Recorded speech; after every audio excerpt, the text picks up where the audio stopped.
The first time my family truly listened to me was after I raised my right hand in a crowded Ohio courtroom and swore to tell the truth. Ethan wouldn't meet my eyes. Benjamin stared at the floor. Emily looked like she wanted to disappear. Then the prosecutor asked one quiet question. "Mrs. Lucas Hayes, when did your family stop believing you?" I took a slow breath, looked at my children, and realized the words I had carried in silence for more than 20 years were finally about to decide not only a verdict, but whether my family could ever become a family again.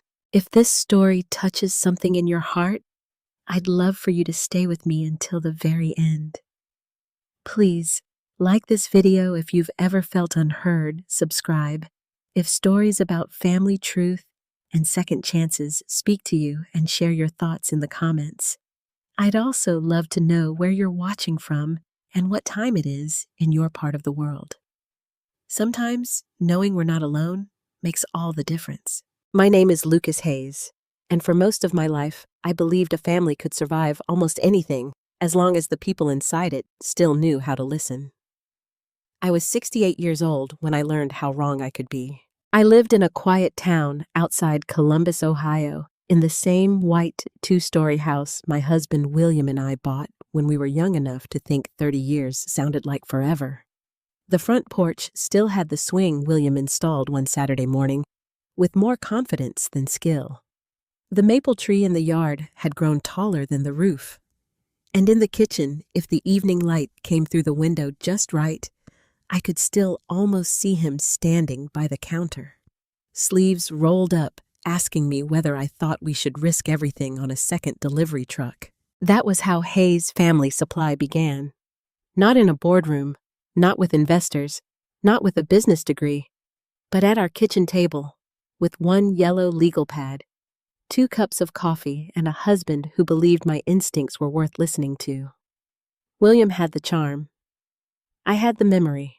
He knew how to shake hands, make people comfortable, and convince small grocery stores and diners that our little wholesale company would never let them down. I knew numbers. I knew patterns. I knew when a customer was about to leave before they said so.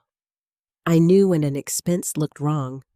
I knew when someone smiled too much while asking for credit. For 36 years, we built that company together. Then William got sick. At first, it was little things. He forgot where he placed invoices. He came home exhausted after short meetings. He stopped singing along to the old country station in the truck. By the time the doctor said the word cancer, I already knew something terrible had entered our home. I could feel it in the silence between us. He fought for 18 months. And when he died, something in the family shifted so quietly that I did not notice it all at once.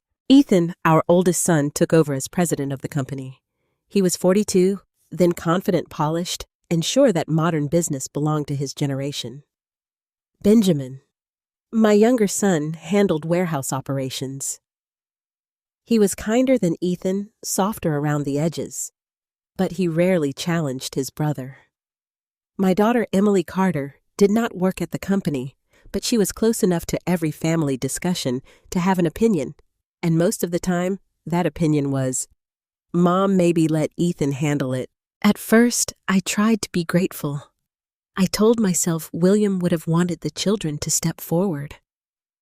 I told myself every parent must eventually loosen her hands and let the next generation lead. I told myself grief was making me sensitive. But there is a difference between stepping back and being erased. The first time Ethan held a quarterly meeting without inviting me, I assumed it was an oversight.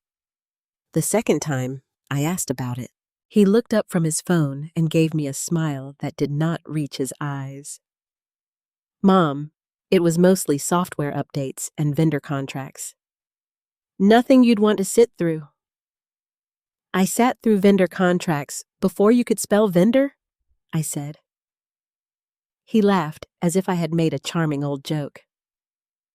I know, but business has changed." That became his favorite sentence. Business has changed. He said it when I questioned a new supplier from Cincinnati with no reliable history. He said it when I noticed payroll had increased, but staffing had not. He said it when I asked why Olivia was suddenly reviewing all outgoing payments, even though she had never worked in finance before marrying him. Olivia Hayes was Ethan's wife. She was attractive, organized, and always dressed like she was about to walk into a room where someone important might be watching. She had a sharp smile and a way of praising you that felt like being corrected. "Lucas, you're so sweet to still worry about the company," she once told me at Sunday dinner. "But Ethan has dashboards now. Everything is tracked digitally." "I understand digital records," I said. "Oh, of course," she replied, touching my wrist. "I didn't mean it that way, but she did." They all did in different ways. Benjamin would say, "Mom, don't stress yourself." Emily would say, "You've earned rest." Ethan would say, "Let us carry this now." And every sentence sounded kind on the surface, but underneath it was the same message. Sit down. Be quiet. You are no longer needed. I tried to accept it. I filled my days with church luncheons, gardening, and volunteering twice a week at the library. I learned to cook smaller meals. I stopped setting 2 coffee mugs out in the morning. I smiled when people told me I looked strong, but every time I passed the framed photograph in my hallway, the one of William and me standing in front of our first warehouse, I felt a sting of shame. Because I had not just lost my husband, I was losing the life we built. One afternoon in late October, I stopped by the office to drop off a folder of old insurance documents Ethan had requested. The building looked different from the days when William ran it. The front desk had been replaced with a sleek reception counter. The walls were painted gray. Everyone seemed younger, faster, busier. I was walking past the conference room when I heard Olivia's voice. "She still thinks this is her company." I stopped. Ethan said something too low for me to hear. Then Olivia laughed. "It's sentimental, that's all. She doesn't understand scale." My hand tightened around the folder. For a moment, I felt so foolish standing there in my beige coat and sensible shoes, listening like a stranger outside a room that my own savings had helped build. Then Benjamin came around the corner, carrying a box of printer paper. "Mom," he said, startled. "What are you doing here?" I forced a smile. "Dropping off documents." His eyes flicked toward the conference room, then back to me. "Ethan's busy right now, I heard." Something in my voice made him look away. That evening, I sat at my kitchen table and opened the old company files William had kept at home. Not because I wanted to interfere, not because I wanted control, but because something in my bones, something I had trusted for decades, was whispering that the company was not merely changing. It was drifting. Over the next few weeks, small things began to trouble me. A vendor I had known for 20 years called to ask why payments were arriving late. A retired driver from our old team mentioned that his nephew had been denied overtime pay, even though warehouse hours had doubled. An envelope from the bank arrived at my house by mistake, and inside was a notice about a line of credit I did not remember approving. When I asked Ethan about it, he sighed before I even finished the question. "Mom, please. That line of credit is standard. I never saw paperwork. You don't need to see every paper anymore." Those words hit harder than he knew. I stared at him across my living room, seeing the little boy who used to run to me with scraped knees, now speaking to me like I was a confused neighbor who had wandered into the wrong conversation. "I am still your mother," I said quietly. His face softened for half a second. Then Olivia, seated beside him, crossed her legs and said, "No one is questioning that." But they were questioning everything else. My judgment, my memory, my usefulness, my place. After they left, I stood alone in the hallway and looked at William's photograph again. "What would you do?" I whispered. Of course, the picture did not answer, but I remembered something he told me near the end, when his voice had grown thin and his hands were too weak to hold a pen. Lucas, he said, when something feels wrong to you, don't let anybody talk you out of your own mind. I had nodded, then thinking he meant after he was gone, I should trust myself through grief.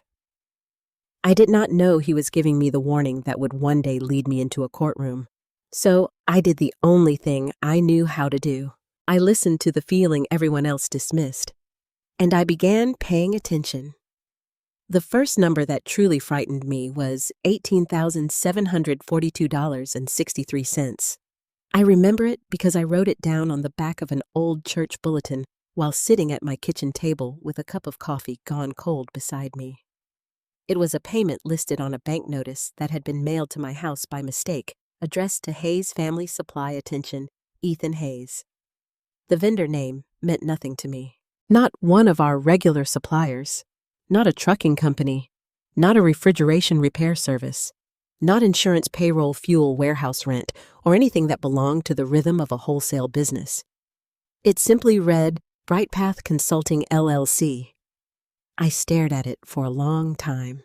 A company like ours paid for boxes, delivery routes, warehouse maintenance, commercial insurance, produced suppliers, paper goods, equipment leases. We did not spend nearly $19,000 on vague consulting without somebody explaining why. The old Lucas, the one William trusted, would have picked up the phone that morning and asked Harold Bennett to pull every related invoice, but that Lucas had been quietly removed from the company, one polite sentence at a time. Still, I called Ethan. He answered on the third ring, sounding rushed. Mom, is everything okay? I received a notice from the bank, I said. It mentions a payment to Bright Path Consulting. Still, I called Ethan. He answered on the third ring, sounding rushed. Mom, is everything okay? I received a notice from the bank, I said. It mentions a payment to Bright Path Consulting. There was a pause. Not long enough for most people to notice. Long enough for me. That's handled, he said. What does Bright Path do? Strategy work? For what, Mom? I'm walking into a meeting. Ethan, it's almost $19,000. He exhaled loudly, and I could picture him rubbing his forehead the way William used to when numbers would not cooperate. It's part of our growth plan. What growth plan? He exhaled loudly, and I could picture him rubbing his forehead the way William used to when numbers would not cooperate. It's part of our growth plan. What growth plan? Another pause. Then his voice turned careful. Mom, we've talked about this. You can't keep reacting every time you see one line item you don't understand. One line item? That was what he called it. Not a question, not a concern, not his mother noticing a strange payment. One line item. I placed my fingers flat on the table to keep them from trembling. I understand more than you think, I said. I know you do, he replied, but he said it in the tired voice people use when calming a child. After we hung up, I sat there listening to the refrigerator hum. Then I opened the small desk drawer where I kept extra pen stamps and William's old reading glasses. Underneath was a plain blue notebook I had bought months earlier and never used. I wrote the date at the top. Then I wrote Bright Path Consulting, LLC, $18,742.63. Ethan dismissive. Ask again later. At first, it felt dramatic, almost silly, a widow in her kitchen keeping notes like a detective. But by the end of that week, there were 3 more entries. A payment to North Star Logistics for a delivery route we no longer used. A charge from a software company I had never heard mentioned at any family dinner. A second payment to Bright Path, this one smaller, just under $6,000. Each time I asked, Ethan gave me less. Handled, standard, part of the new system. Don't worry about it. Benjamin was no better, though he at least sounded guilty. When I called him about North Star Logistics, he said, That's probably Ethan's side. Benjamin, you run operations. How can a logistics payment not be your side? He hesitated. Olivia's been helping streamline some vendor relationships. Olivia is choosing logistics vendors now. She's not choosing them. She's just reviewing contracts. But she doesn't work in operations. Mom. There it was again. That soft warning in his voice. Not anger. Worse. Pity. Please don't start something, he said. I closed my eyes. Start something. Ethan's under a lot of pressure. And that means I should ignore numbers that don't make sense. It means we all have to trust him. Trust. That word can be beautiful when it is earned. It can also be used like a curtain to hide what nobody wants to see. The following Sunday, we had family dinner at Emily's house. She lived in a comfortable suburb north of Columbus, with a kitchen so white and polished, it always made me afraid to set down a coffee spoon. Sophie, my granddaughter, was home from college that weekend, and she hugged me longer than usual when I arrived. You look tired, Grandma, she whispered. I'm fine, sweetheart. You always say that when you're not. Sophie was 21, studying accounting at Ohio State, and she had William's eyes.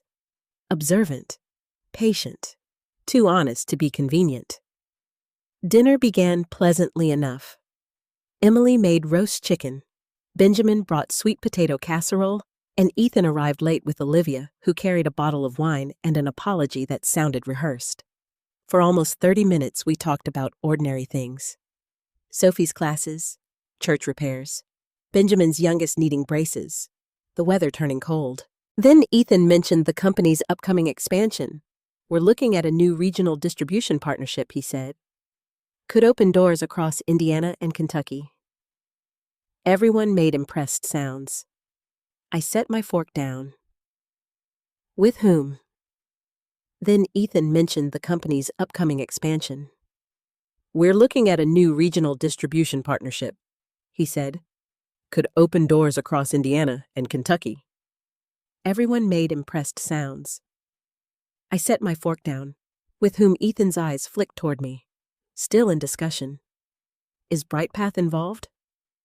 The room changed. Not loudly. No one gasped. No one dropped a glass, but the air tightened. Olivia dabbed the corner of her mouth with her napkin and smiled. Lucas, she said lightly, you've really taken an interest in that name. I've taken an interest in unexplained payments. Ethan leaned back in his chair. Mom not here. Why not here? This is a family business, and this is a family table. Emily looked uncomfortable. Mom, maybe this isn't the time. When is the time? Emily, I've asked privately. I've been brushed aside privately. Olivia gave a small laugh. Not loud, just enough. Well, she said, I suppose it's natural to be suspicious when you don't understand the new structure. My face warmed. Sophie looked up sharply. I turned to Olivia. What structure? Ethan's voice hardened. Enough. But I had spent too many months being managed. No, I said, not enough. Your father and I built Hayes Family Supply from nothing. If money is moving through unfamiliar companies, I have a right to ask why. Olivia tilted her head, still wearing that polished little smile. With respect, Lucas, you built a very sweet local business. Ethan is trying to build something scalable. Sweet. That word struck me harder than if she had cursed, as if 36 years of payroll, debt contracts, sleepless nights, and sacrifice were nothing more than a lemonade stand. Benjamin stared at his plate. Emily whispered, Olivia, maybe don't. But Olivia continued, no one is trying to insult you. We're simply saying that business today requires tools and strategies that weren't around when you and William were doing everything by hand. I felt something inside me crack. Not break, crack. There is a difference. Breaking makes you collapse. Cracking lets light into places you have been keeping dark. I looked around that table at Ethan, avoiding my eyes. Benjamin shrinking into silence. Emily wishing the conversation would disappear. Olivia sitting there as if she had already won, and I understood something with painful clarity. They were not going to listen because they loved me. They were not going to listen because I had earned it. They were not going to listen because I had once known every inch of that company better than anyone alive. They would only listen if I brought proof so solid that ignoring me would become impossible. Sophie followed me into the kitchen after dinner, while everyone else pretended to help clear plates. "Grandma?" she whispered, "What did you find?" I looked at her young face and almost told her not to worry. That was what adults had always done to me lately. Don't worry, don't stress, don't start something. Instead, I told her the truth. Payments that don't make sense. To who? Bright Path Consulting, North Star Logistics, some software vendor I've never heard of. Sophie's eyebrows drew together. Do you have dates? I stared at her. Yes. Amounts, yes. Keep everything she said quietly. The words chilled me because they sounded too much like the voice inside my own head. I've started a notebook, I admitted. Good. You believe me? Sophie looked toward the dining room where Olivia's laughter floated through the doorway like perfume over smoke. I believe you notice things other people ignore. That night after I drove home, I sat at my kitchen table again. This time I did not feel silly when I opened the blue notebook. I wrote down everything from dinner. Every sentence, every expression. Every explanation Ethan refused to give. Every time Benjamin looked away. Every time Emily tried to smooth over the truth. Every careful cutting word from Olivia. Then I added one line at the bottom. They think my memory is weak. They have forgotten I built my life by remembering details. I underlined it twice. I did not know then that one day lawyers would pass that notebook across a courtroom. I did not know a jury would lean forward as those pages were read aloud. I only knew that my family had stopped listening to my voice, so I decided to leave them a record they could not interrupt. The blue notebook became part of my morning routine. Coffee first, curtains open, reading glasses on. Then I would sit at the kitchen table and write down anything that did not sit right in my spirit. At first, the entries were simple.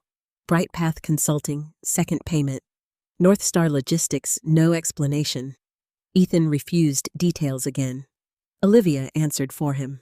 But as the weeks passed, my notes grew longer. I began adding dates, times, names, and exact wording. I taped bank envelopes into the back pages. I copied check numbers. I kept printed emails in a folder marked recipes. But as the weeks passed, my notes grew longer. I began adding dates, times, names, and exact wording. I taped bank envelopes into the back pages. I copied check numbers. I kept printed emails in a folder marked recipes because nobody in my family would think to look there. That was the sad part. I was not hiding things from strangers. I was hiding them from my own children. The old company email account William and I once shared still forwarded certain notices to my personal inbox. I suspected Ethan had forgotten about it. Most of the messages were useless advertisements, renewal notices, automatic receipts. But every now and then, something important slipped through. One morning, I saw an email from a document storage service confirming access to a folder labeled Vendor Restructure 2022. I clicked it. My heart began to pound. Inside were contract summaries, payment schedules, and scanned approval forms. Some pages had Ethan's initials. Some had Olivia's name. Several mentioned Bright Path Consulting. A few referred to external transition strategy, which sounded expensive and meant nothing. Then I saw my own name, Lucas Hayes, typed neatly beneath an approval line. For one breath, I thought I had misunderstood. Then I opened the attached PDF. There it was, an authorization form connected to a credit extension. My name appeared as a legacy stakeholder acknowledging review. The signature beneath it looked almost like mine if someone had watched me sign a Christmas card from across a room and tried to copy it later. But it was not mine. I knew my own hand. The loop in the L was wrong. The H leaned too far right, and I had not signed anything for the company since William died. My fingers went cold. I printed the form immediately, then printed 2 extra copies. I placed one in the recipes folder, one inside an old church directory, and one in a sealed envelope beneath the lining of William's cedar chest upstairs. That may sound extreme, but when your family treats your concern like confusion, you learn to protect proof before anyone can call it a misunderstanding. A few days later, I drove to the office without calling first. The receptionist, a young woman named Kayla, looked startled when I walked in. "Mrs. Hayes," she said. "I didn't know you were coming. I didn't either until this morning." She smiled nervously. "Ethan is in a meeting. I'm here to see Harold Bennett." Her expression changed. "Oh," she said. Just one word, but it carried too much. "Is Harold in?" Kayla looked toward the hallway. "He's clearing out his office." I stood still. "Clearing out?" He resigned. For a moment, the room seemed to tilt. Harold Bennett had worked for Hayes Family Supply for 28 years. He was not warm exactly. He was precise, quiet, and allergic to drama. William used to say Harold could smell a missing receipt through a locked filing cabinet. A man like Harold did not simply resign in the middle of a fiscal quarter. I walked down the hallway before Kayla could stop me. Harold's office door was half open. He stood behind his desk, placing framed photographs and file folders into a cardboard box. His thinning gray hair was combed neatly as always. His tie was slightly crooked, which frightened me more than if he had been shouting. "Harold." He looked up and froze. "Lucas, what happened?" He glanced toward the door, then quietly closed it. "That is not a simple question." "Then give me the honest answer." His face tightened. "I can't or won't." He removed his glasses and rubbed the bridge of his nose. "I signed an agreement." My stomach dropped. "What kind of agreement? A separation agreement. Why would you need that after 28 years? Can't or won't?" He removed his glasses and rubbed the bridge of his nose. "I signed an agreement." My stomach dropped. "What kind of agreement? A separation agreement. Why would you need that after 28 years? He did not answer. I stepped closer to his desk. "Harold, I've seen payments that don't make sense. I've seen vendor names I don't recognize. I found a form with my signature on it." His eyes lifted sharply. "There." That was the first real confirmation I had received from anyone. "You found what he asked. A credit authorization form. It has my name. That signature is not mine." Harold sat down slowly, as if his knees had weakened. "Lucas," he said, lowering his voice, "you need to keep everything." The words moved through me like winter air. Sophie said the same thing. "She is a smart young woman. What do you know?" He looked at the box on his desk, then at the closed door, then back at me. "I know enough to say this: do not hand over your originals to anyone in the family, even Ethan." His silence answered before his mouth did. "Especially Ethan," he said. I felt as if someone had pressed a hand against my chest. "My son, I am not saying he started anything. Then what are you saying? I am saying there are things moving through the company that should not be moving through it."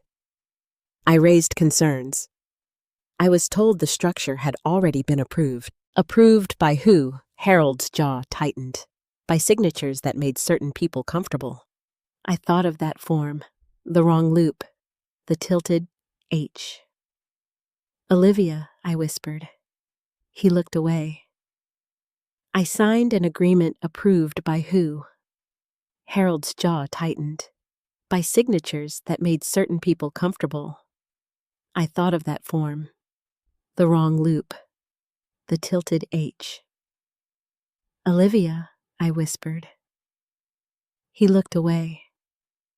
"I signed an agreement," he repeated. but agreements do not stop a person from telling you to protect yourself. Before I left, Harold wrote something on the back of his business card. "Richard Coleman," he said. "I believe you know him? William's old lawyer?" "Yes." "Call him? I haven't spoken to Richard in years. Call him anyway." He handed me the card. His handwriting was small and controlled, but I noticed his hand trembled slightly. At the door, I turned back. "Harold, why are you really leaving?" For the first time, his face showed something close to sorrow. "Because I refused to make bad numbers look clean." I drove home with both hands gripping the steering wheel so hard my knuckles hurt. That evening, I called Richard Coleman. His voice was older than I remembered, but still steady. "Lucas Hayes," he said. "It has been too long. I wish I were calling for a better reason. Tell me." I told him everything I could without crying. The strange payments, Ethan's dismissals, Olivia's control over financial reviews, Harold's resignation, the forged signature. Richard did not interrupt once. When I finished, the silence on the line stretched so long I thought the call had dropped. Then he said, "Do you have copies? Ni Mahas." "Yes." "Do you have originals?" "Some. Do not give them to anyone." That's what Harold said. Harold Bennett is a careful man. "Richard, am I imagining this?" His answer came immediately. "No." That one word nearly broke me.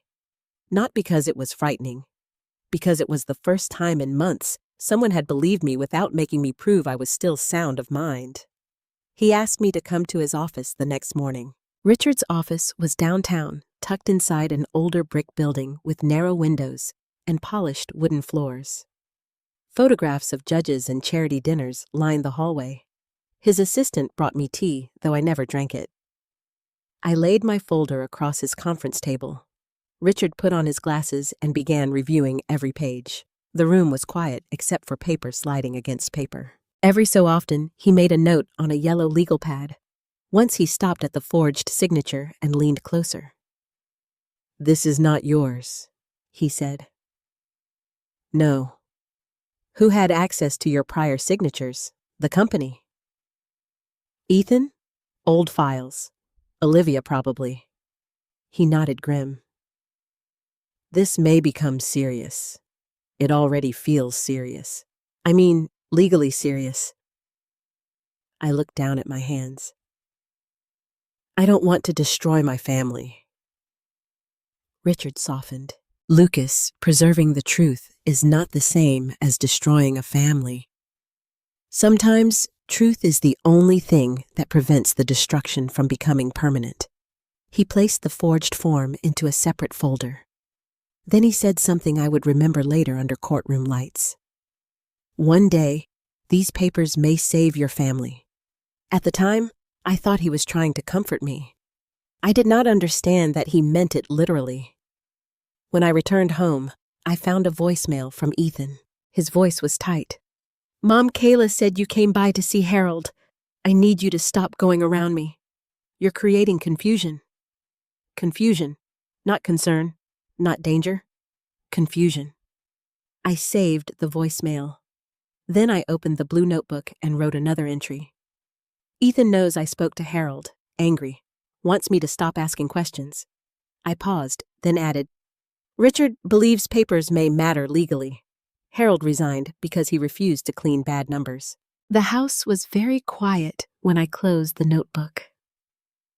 Outside, the maple tree scratched against the window in the wind. For a moment, I imagined William standing behind me reading over my shoulder the way he used to when we balanced books late at night.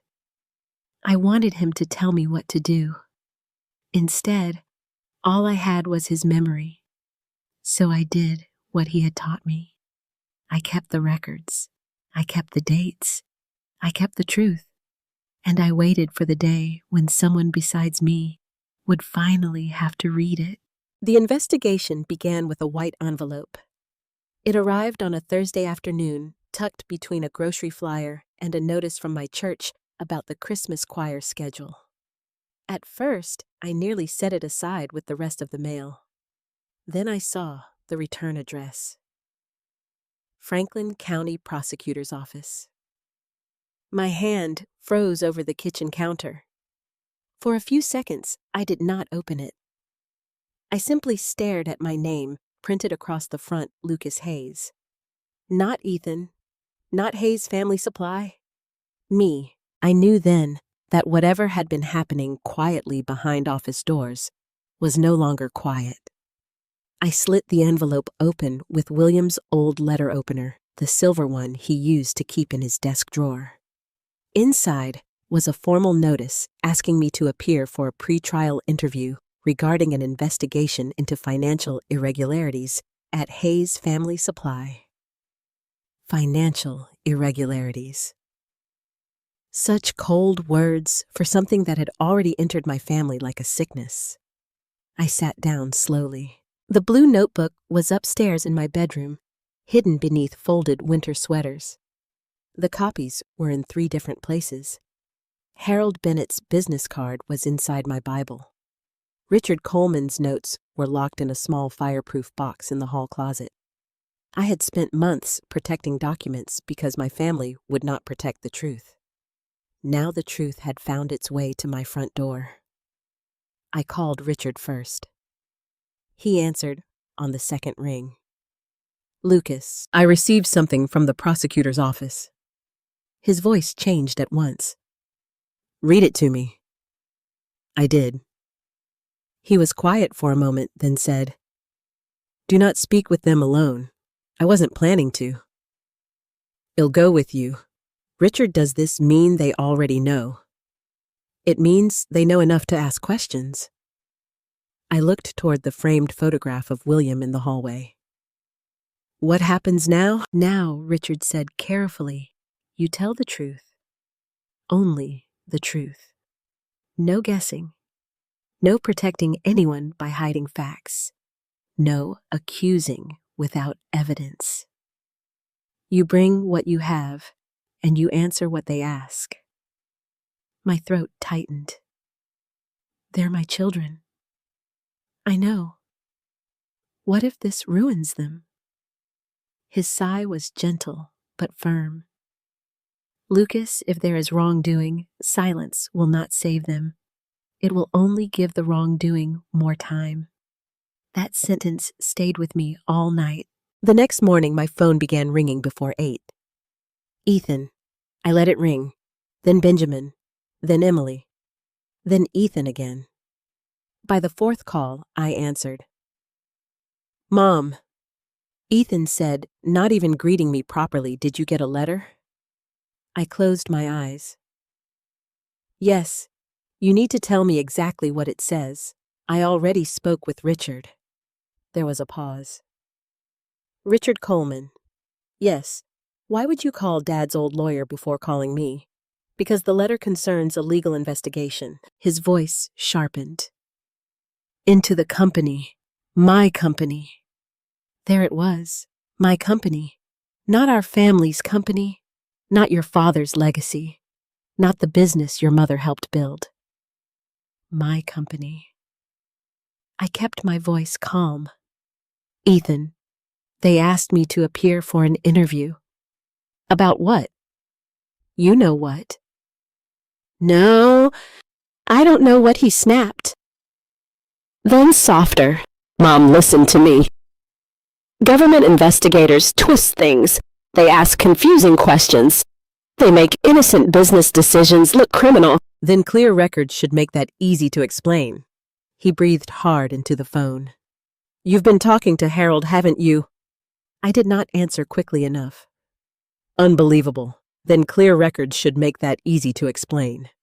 He breathed hard into the phone. You've been talking to Harold, haven't you? I did not answer quickly enough. Unbelievable, he said. He was terminated for cause. That is not what I heard. Because he's bitter. He worked for us for 28 years. And people change. I nearly laughed, not because anything was funny, but because the sentence was so careless. Yes, I said. They do. Before he could respond, Olivia's voice entered faintly in the background. Ask her what she gave them. My chest tightened. Ethan lowered the phone, muffling his words, but I still heard enough. She says she called Coleman. Olivia said something I could not make out. Then Ethan returned. Mom, we need to meet. Today. No. The words surprised both of us. No, he repeated. I will not sit in a room and be pressured. Nobody is pressuring you. You are calling before breakfast demanding to know what I received from the prosecutor. Because this affects all of us. I know that better than you think. He was silent. For the first time, I wondered whether fear, not anger, was driving him. When we hung up, I felt no victory, only heaviness. By noon, Emily was at my door. She stood on the porch in a camel-colored coat, her eyes, red hands wrapped around a paper coffee cup she had not drunk from. Mom, please let me in. I opened the door. She stepped into the hallway and immediately looked around as if expecting to see boxes of evidence stacked in the open. Ethan says you're working with Richard Coleman. I am speaking with him. And the prosecutor. I have an appointment. Emily pressed her fingers to her forehead. Mom, do you understand how serious this is? Yes. No, I mean really understand.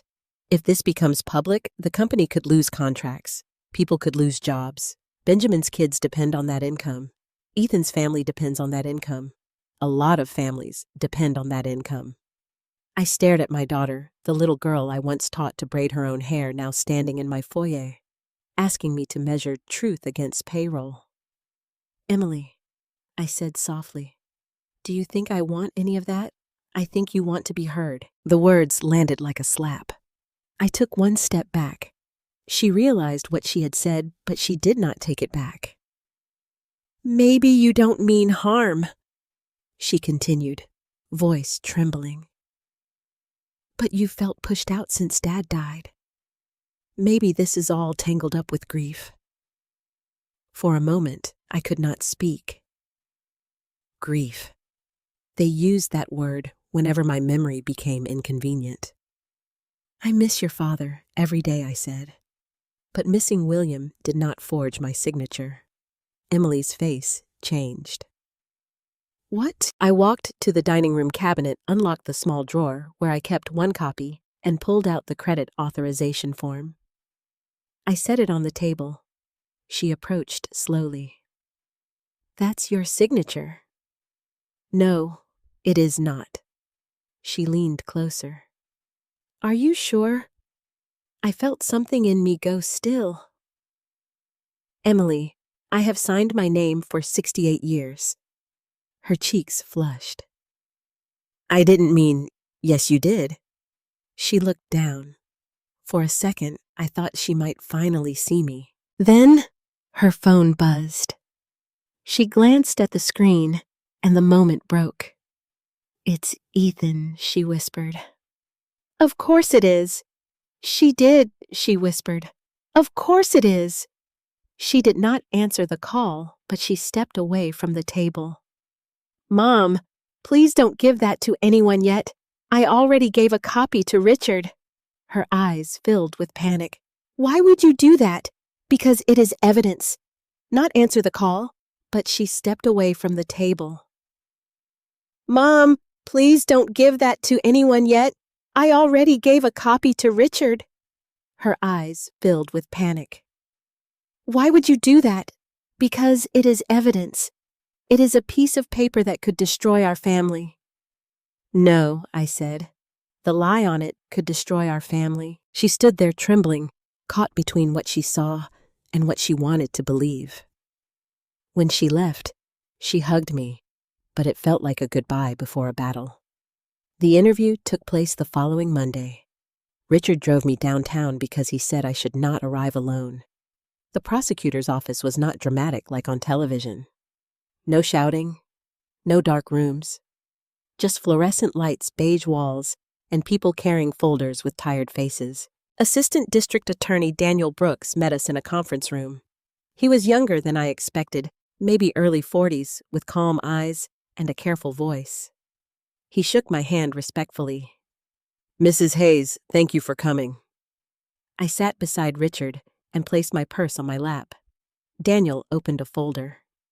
We understand you may have retained records related to certain company transactions. I looked at Richard. He nodded once.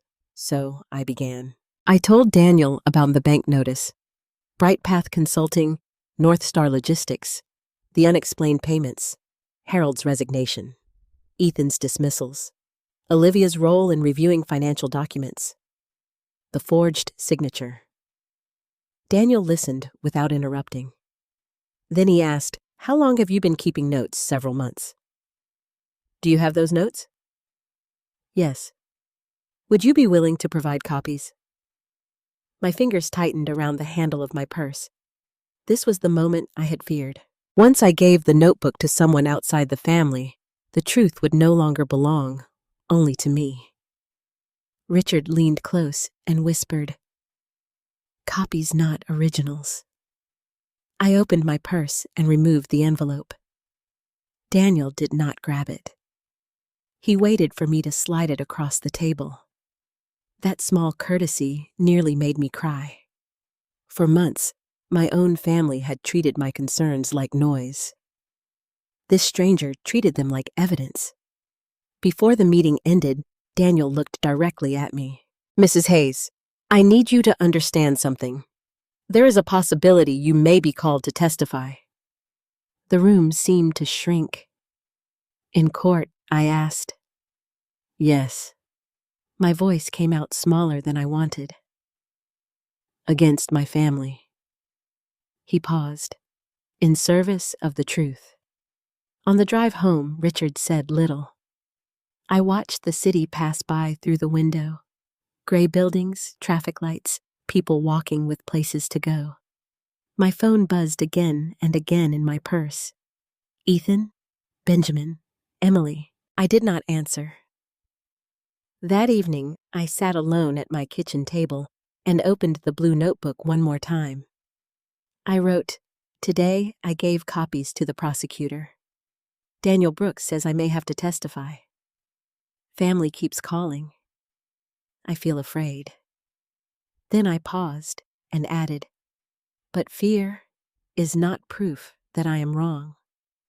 Sometimes fear is only the sound truth makes before it finally steps into the light." I closed the notebook. For the first time since William died, I did not ask his photograph what to do. I already knew. The first time Ethan asked me to stay silent, he did not sound like my son. He sounded like a man trying to close a door before anyone outside could see the smoke. He came to my house 2 days after my meeting with Assistant District Attorney Daniel Brooks. It was early evening, and the sky had turned a dull winter gray. I was making soup mostly because cooking gave my hands something to do besides shake. When the doorbell rang, I looked through the small glass window and saw Ethan standing on the porch with Benjamin beside him. No Olivia, no Emily, just my boys. For one brief, foolish second, I hoped they had come to ask me what I knew. I hoped they had come to sit at my table, lower their pride, and say, "Mom, help us understand." Instead, Ethan walked in without taking off his coat. "We need to talk," he said. Benjamin gave me a strained smile. "Hi, Mom." I led them into the kitchen. The soup simmered on the stove. The same kitchen where I had packed their school lunches, iced birthday cakes, signed permission slips, and listened to broken hearts now felt like a negotiation room. Ethan remained standing. "Did you give them documents?" I turned off the burner slowly. "I gave copies to the prosecutor." His jaw tightened. "Why would you do that?" "Because they asked for evidence. Evidence against us. Evidence about the company. That company is us, Mom." "No," I said quietly. "That company is bigger than the fear in this room." Benjamin lowered his head. Ethan paced once, then stopped at the window. "You don't understand what you've done. I understand more than you think. Do you?" He turned back to me, eyes sharp. "Do you understand that vendors are already hearing rumors? Do you understand that a criminal investigation could freeze accounts? Do you understand that employees could walk away? You think you're protecting Dad's legacy, but you might be the reason it collapses. There it was. Not Olivia. Not forged signatures. Not unexplained payments. Me. I had become the danger because I refused to pretend danger was not already there. Benjamin stepped forward. Mom, Ethan's scared. We all are. I looked at my younger son, the gentle one, the boy who used to hide behind my skirt at church picnics. Are you scared of the truth, Benjamin? His face twisted. I'm scared of losing everything. And what exactly is everything? He did not answer. Ethan did. The business, jobs, reputation, the house Dad built for us, everything he worked for. I stared at him. Your father never built anything by hiding lies. Ethan flinched as if I had struck him. For a moment, the kitchen went silent except for the ticking of the old wall clock. Then he lowered his voice. Mom, listen carefully. If they call you to testify, you need to be careful with what you say. I always am. No, I mean, you need to limit it. Don't volunteer things. Don't bring up old suspicions. Don't mention Olivia unless they ask directly. At Olivia's name, Benjamin's eyes moved to the floor. I noticed. I had spent months noticing. Why not mention Olivia? Ethan's mouth tightened. Because she's being dragged into this unfairly. Dragged, I repeated. She reviewed the payments. Her name appears on contract summaries. She was involved in vendor restructuring. She helped organize files. Then clear records will show that. His face reddened. Benjamin spoke softly. Mom, please, just don't make it worse. That sentence hurt more from him than Ethan's anger did. I looked from one son to the other and realized they had not come to ask for truth. They had come to manage my truth into something smaller, something harmless, something quiet. Sit down, I said. Ethan frowned. What? You came to my house. Sit down. Maybe it was the mother in my voice. Maybe it was habit. But both of my grown sons sat at my kitchen table. I opened the drawer beside the stove and removed a copy of the forged authorization form. I placed it in front of them. Tell me who signed my name. Neither one moved. Benjamin stared at the page as if it might burn him. Ethan barely looked. I don't know, he said. That is not an answer. It's the truth. Then why are you afraid of me mentioning Olivia? His hands curled into fists on the table. Because Olivia is my wife, and I am your mother. The words came out before I could soften them. Ethan looked away. That small movement told me more than any confession could have. I sat down across from them. When your father was dying, I said he made me promise I would trust my own mind. I did not understand why then. I do now. Benjamin's eyes filled with tears. Mom. No. You need to hear me. Both of you. For months, I came to you with questions. Not accusations. Questions. Every time you dismissed me, you called it grief. You called it stress. You called it business changing. Now people outside this family are asking the same questions, and suddenly, I am the problem. Ethan's voice cracked slightly. You don't know what this could do to us. I know exactly what silence can do. He looked at me then. I almost told him everything in that moment. I almost told him how deep the fear had gone, how many nights I had checked locks, how often I had wondered if I was betraying William by taking our family's private shame into public light. But before I could speak, the front door opened. Emily. She still had a key. She came in quickly, cheeks flushed from the cold, followed by Olivia. My stomach dropped. Olivia removed her gloves slowly. "Well," she said, "a family meeting without me?" Ethan stood. "Liv, I told you to wait in the car, and I told you this concerns me." Emily looked at me, eyes pleading. "Mom, we all just need to calm down." I almost laughed at the word all, as if I had stormed into their homes, as if I had forged a signature, as if I had hidden payments beneath invented vendor names. Olivia walked to the table and glanced at the document. Her expression did not change. "That again," she said. My voice was steady. "Do you know who signed it?" "No. You don't seem surprised by it." "I'm not surprised that old paperwork gets messy. Old paperwork does not imitate my handwriting." She looked at me then, and behind her polished face, I saw something colder than irritation. Calculation. "Lucas," she said gently, "you have been under tremendous emotional strain since William passed." Ethan closed his eyes. Even he knew she had chosen the wrong knife. "Do not use my husband's death to explain away a forged signature," I said. Olivia's smile faded. Emily stepped between us. "Please, please, Mom. If this goes to court, everyone will suffer." "It is already going to court." The room stilled. Benjamin whispered, "They subpoenaed you." "Not yet," I said, "but Daniel Brooks said it is possible." Olivia's face went pale for half a second before she recovered. There it was again. A flicker. I wrote it down later. Ethan ran both hands through his hair. "Mom, if they call you, we need you to remember we're family. I have never forgotten that." "Then, protect us."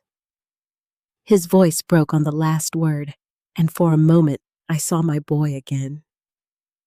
Not the president of Hayes Family Supply. Not the husband defending Olivia. My boy. Afraid. Cornered. Begging his mother to make the storm pass. My heart ached so badly I had to grip the edge of the counter. "I have protected this family my entire life," I said. "I protected it when your father and I worked 16-hour days. I protected it when payroll was short and I used grocery money to cover gas for the trucks. I protected it when William got sick, and I smiled so you children would not see how frightened I was." Tears rose in Emily's eyes. "I am still protecting it," I said, "but I will not protect it with a lie." Olivia's voice turned sharp. "You have no idea what loyalty means." I looked at her. "No, Olivia. You have mistaken loyalty for obedience." The words hung in the air. For the first time since she entered my family, Olivia had no immediate answer. That night ended badly. Ethan left angry. Benjamin hugged me with shaking arms, but said nothing. Emily cried in her car before driving away. Olivia walked out last, pausing at the door to look back at me. "You should think carefully," she said. "Once you speak in court, you cannot take it back." "I know." Her eyes narrowed. "Good." After they left, the house felt enormous. I locked the door. Then I checked it twice. Then I went upstairs to the cedar chest and made sure the original forged document was still hidden beneath the lining. It was. But as I lifted it, another paper slipped loose from the envelope. I frowned. It was a copy of a company resolution I had printed months earlier but barely understood at the time. Tonight, one paragraph seemed to rise off the page. It listed me as having consented to a financial restructuring meeting I had never attended. Beside my typed name was another signature, not mine, and below it was Ethan's signature as witness. My legs weakened. I sat on the edge of the bed, the paper trembling in my hands. Until that moment, I had believed Ethan might be blind, proud, misled, afraid. But this was different. My son had witnessed a signature that was not mine. Whether he understood the whole scheme or not, he had let my name be used. I pressed the paper to my chest and finally began to cry. Not loudly, not dramatically. Just the quiet, broken crying of a mother, realizing that telling the truth might not only expose a stranger's betrayal, it might expose her own child's cowardice. Later, I opened the blue notebook and wrote one sentence. Ethan knew something. Then I sat there for a long time before adding the next. And I still love him. The subpoena arrived 11 days later. By then, the house had become too quiet. Not peaceful quiet. Not the kind of quiet that lets a person rest. This was the heavy kind, the kind that sits in every room like an uninvited guest. My phone no longer rang as often, but that did not comfort me. Silence from family can hurt more than anger when you know everyone is talking somewhere else without you. The envelope came by certified mail. I signed for it at the door with a hand that looked steadier than it felt. The mail carrier, a young man with kind eyes, wished me a good afternoon. I thanked him, closed the door, and stood in the foyer, staring at the paper in my hand. I did not need to open it to know. Still, I did. State of Ohio versus Olivia Hayes. My knees weakened. Not Hayes Family Supply, not Ethan. Olivia. The words blurred for a moment, and I had to sit on the bottom stair until my breathing settled. I had expected an investigation. I had expected questions. But seeing her name printed that way made everything suddenly real. Richard Coleman came over that evening. He read the subpoena at my kitchen table, the same table where I had begun my notebook.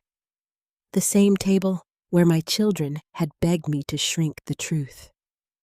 "You are being called by the prosecution," he said. "When?" 3 weeks from Monday. I folded my hands together. "Will Ethan be there?" "Most likely.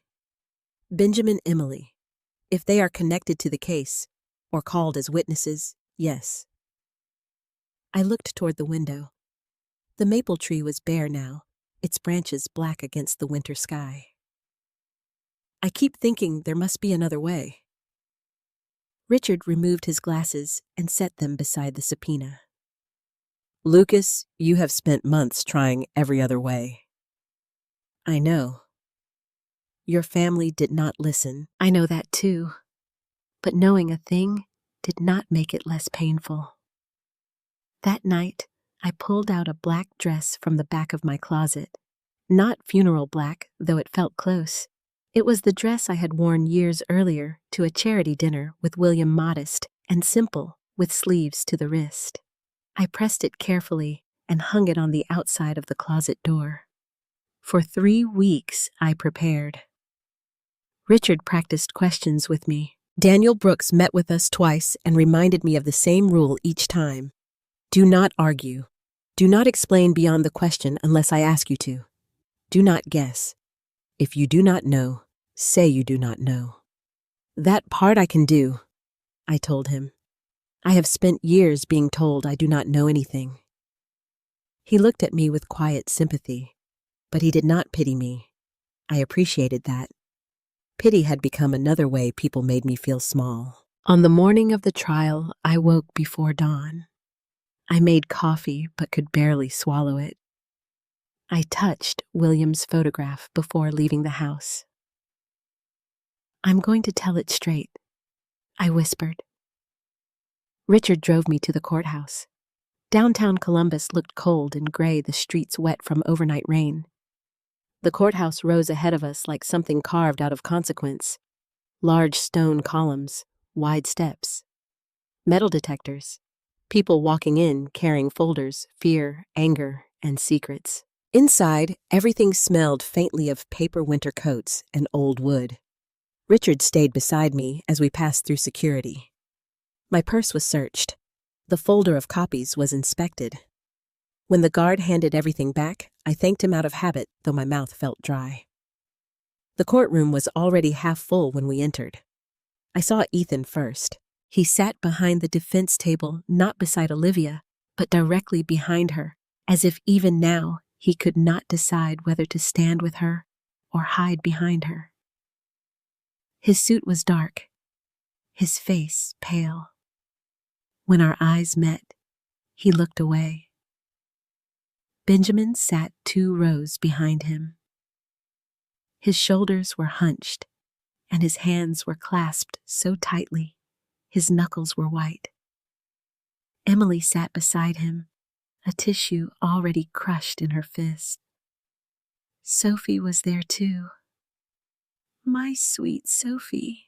She sat at the far end of the row, separate from the others, and when she saw me, she did not look away. She gave me one small nod. That nod carried me farther than she could ever know. Olivia sat at the defense table in a navy suit, her hair smooth, her posture perfect. She looked composed enough to teach a class on innocence. Beside her was attorney Michael Foster, the defense lawyer. I recognized him from Richard's description: expensive, confident, skilled at making doubt sound like truth. At the prosecution table sat Daniel Brooks, reviewing his notes. When he saw me, he stood and gave a respectful nod. Then the bailiff called the courtroom to order. All rise. At the prosecution table sat Daniel Brooks, reviewing his notes. When he saw me, he stood and gave a respectful nod. Then the bailiff called the courtroom to order. All rise. Judge Eleanor Grant entered with a calm that changed the air. She was in her early 60s, with silver-streaked hair pulled back neatly and eyes that missed nothing. Everyone stood until she sat. The trial began with statements. Daniel spoke first. He told the jury that the case was about trust abused inside a family business. He said money had been redirected through shell vendors' approval documents had been falsified, and a long-standing company had nearly been compromised from within. He did not dramatize. That made it worse. Plain truth can be more powerful than shouting. Then Michael Foster stood. He smiled at the jury like an old friend. He called it a misunderstanding. He called Olivia a devoted wife who stepped in to help a struggling company modernize. He said older records were messy, family grief had clouded judgment, and certain people had misunderstood normal business restructuring. Certain people. I knew who he meant. Me. He did not say my name at first, but I felt the shape of it in every sentence. When the first witnesses testified, I sat outside the courtroom because I had not yet been called. Richard stayed with me in the hallway.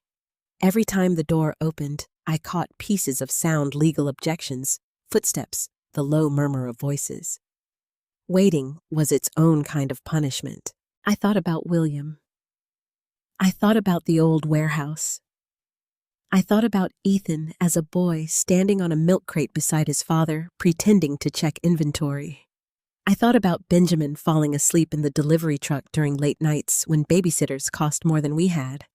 I thought about Emily coloring under my desk while I entered invoices by hand. We had built that company around our children. Now the company was the place where we were being torn open. Near noon, the courtroom door opened, and Daniel Brooks stepped into the hall. Mrs. Hayes, he said gently, it's time. My legs stood before my courage did. Richard touched my elbow. Slowly, I walked into the courtroom. Every sound seemed louder than it should have been. My heels against the floor, a cough from the gallery, paper shifting on the judge's bench. As I moved toward the witness stand, I felt my family watching me, or rather, I felt them trying not to. Ethan looked down. Benjamin covered his mouth. Emily cried silently. Olivia watched me with a stillness that felt like warning. The bailiff held out the Bible. Please raise your right hand. I did. Do you swear to tell the truth, the whole truth, and nothing but the truth? My voice did not shake. I do. I sat. The witness chair felt too high and too exposed. From there I could see everyone, the jury, the judge, Olivia, my children. Sophie sitting at the edge of her seat. Daniel approached first. Please state your full name for the record. Lucas Margaret Hayes, and your relationship to Hayes Family Supply. My late husband, William Hayes, and I founded it together. He paused, allowing that sentence to settle. For how long were you involved in the business? 36 years. In what capacity? In every capacity at first. Bookkeeping, customer accounts, vendor records, payroll, delivery schedules, purchasing. Later, I focused mostly on finances and records while William handled client relationships. Daniel nodded. After your husband passed away, did your role change? Yes. How? I glanced once at Ethan before answering. My family stopped including me in decisions. Michael Foster rose. Objection. Speculation. Judge Grant looked at Daniel. I'll rephrase, Daniel said. Mrs. Hayes, what personally happened to your access and involvement? I stopped being invited to meetings. Questions I asked were dismissed. Records I once reviewed were no longer sent to me unless by mistake. Daniel walked to the prosecution table and lifted a familiar object. My blue notebook. Even though I knew it would appear, seeing it in his hand made my chest tighten. Mrs. Hayes, do you recognize this? Yes. What is it? My notebook. What did you use it for? To record financial concerns, dates, conversations, payments, and documents that seemed unusual to me. Why did you begin keeping it? The courtroom became very still. I could feel Ethan's eyes lift toward me. I could feel Olivia waiting. I could feel my children holding their breath. Daniel's voice softened. Mrs. Hayes, why did you begin keeping this notebook? I looked at the jury, then at my family. Because no one in my family would let me finish a sentence. A sound moved through the courtroom, not quite a gasp, not quite a murmur. Judge Grant glanced toward the gallery, and silence returned. Daniel opened the notebook. Did you write these entries at or near the time the events occurred? Yes. Were they accurate to the best of your memory? Yes. Did anyone tell you what to write? No. Did you create these notes for this lawsuit? No. I created them because I was afraid the truth would disappear if I did not write it down. Across the room, Emily lowered her face into her hands. Daniel turned a page. Your Honor, the state moves to admit this notebook into evidence.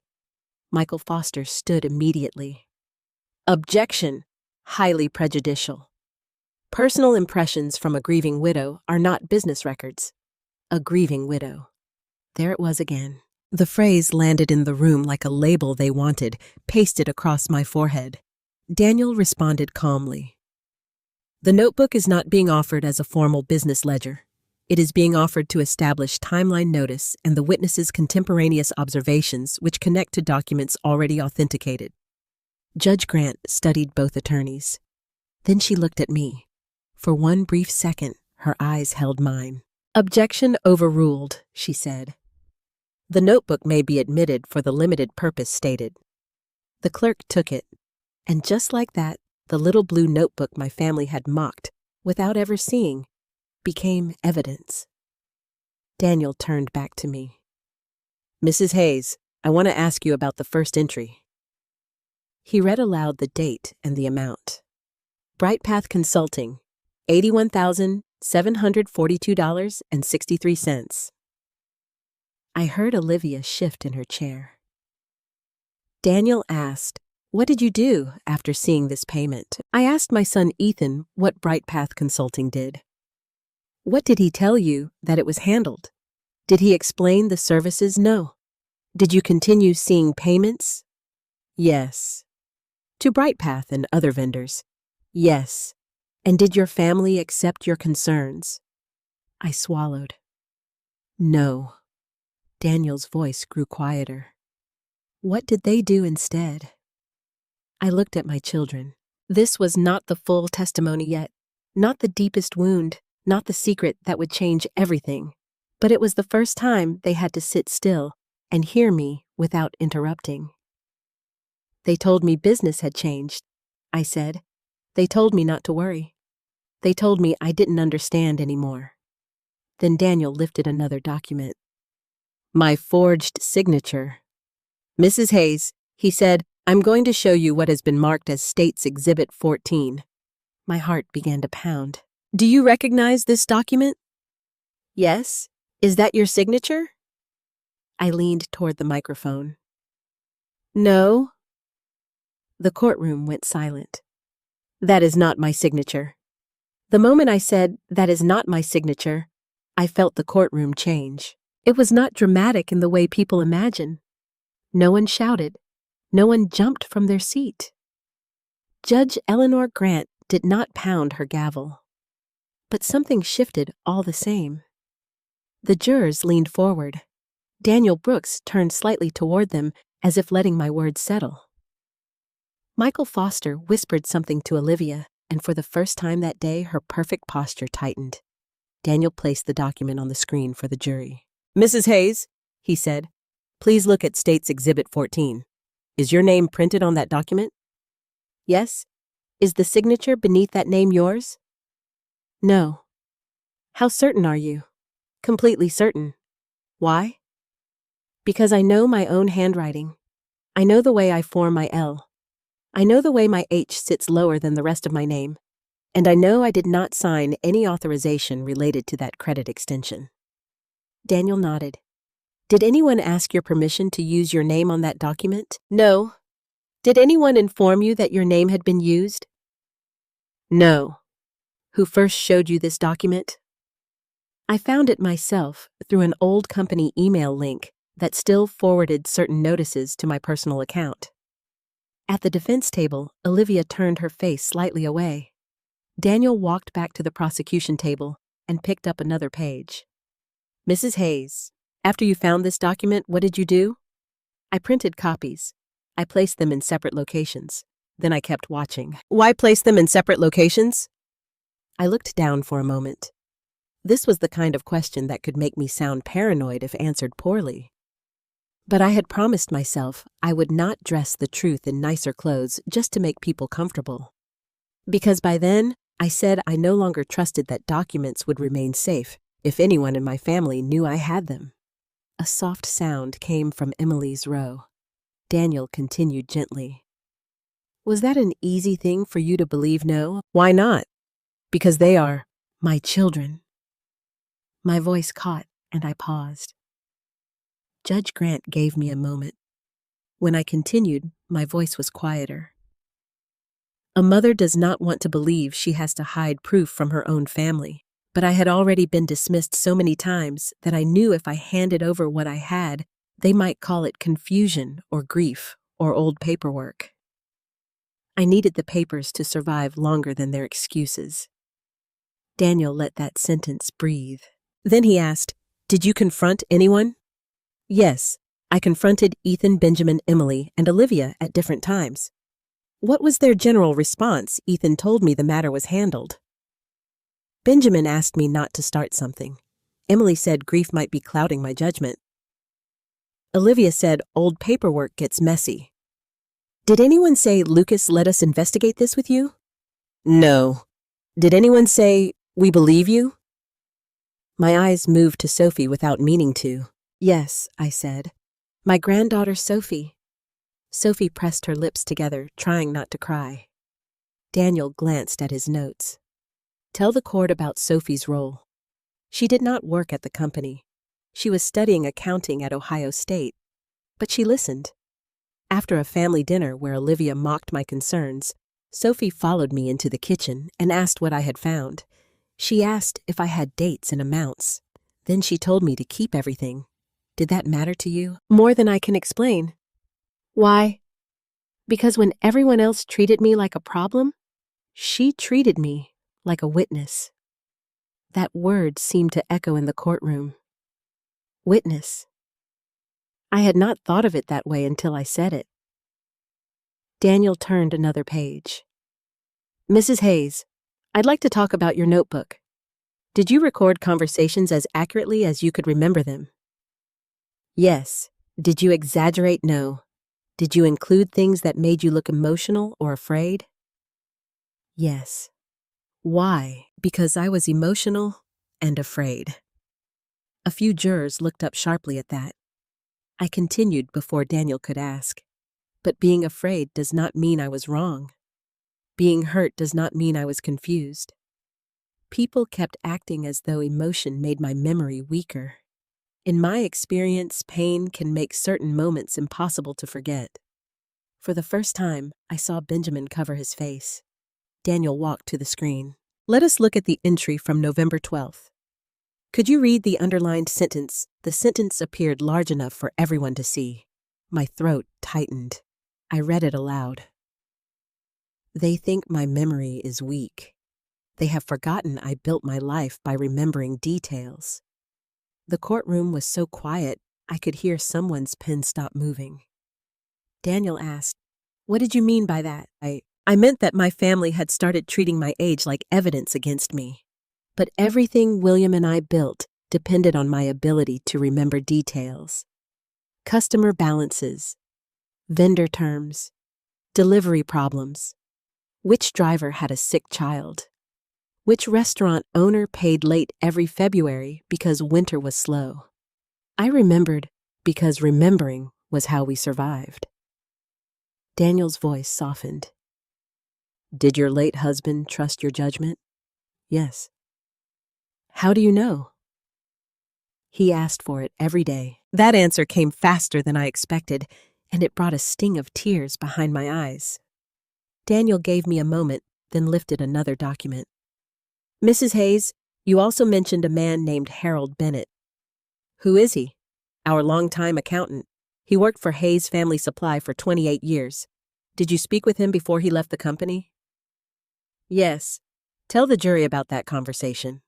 I took a breath. I went to the office unexpectedly. I asked to see Harold.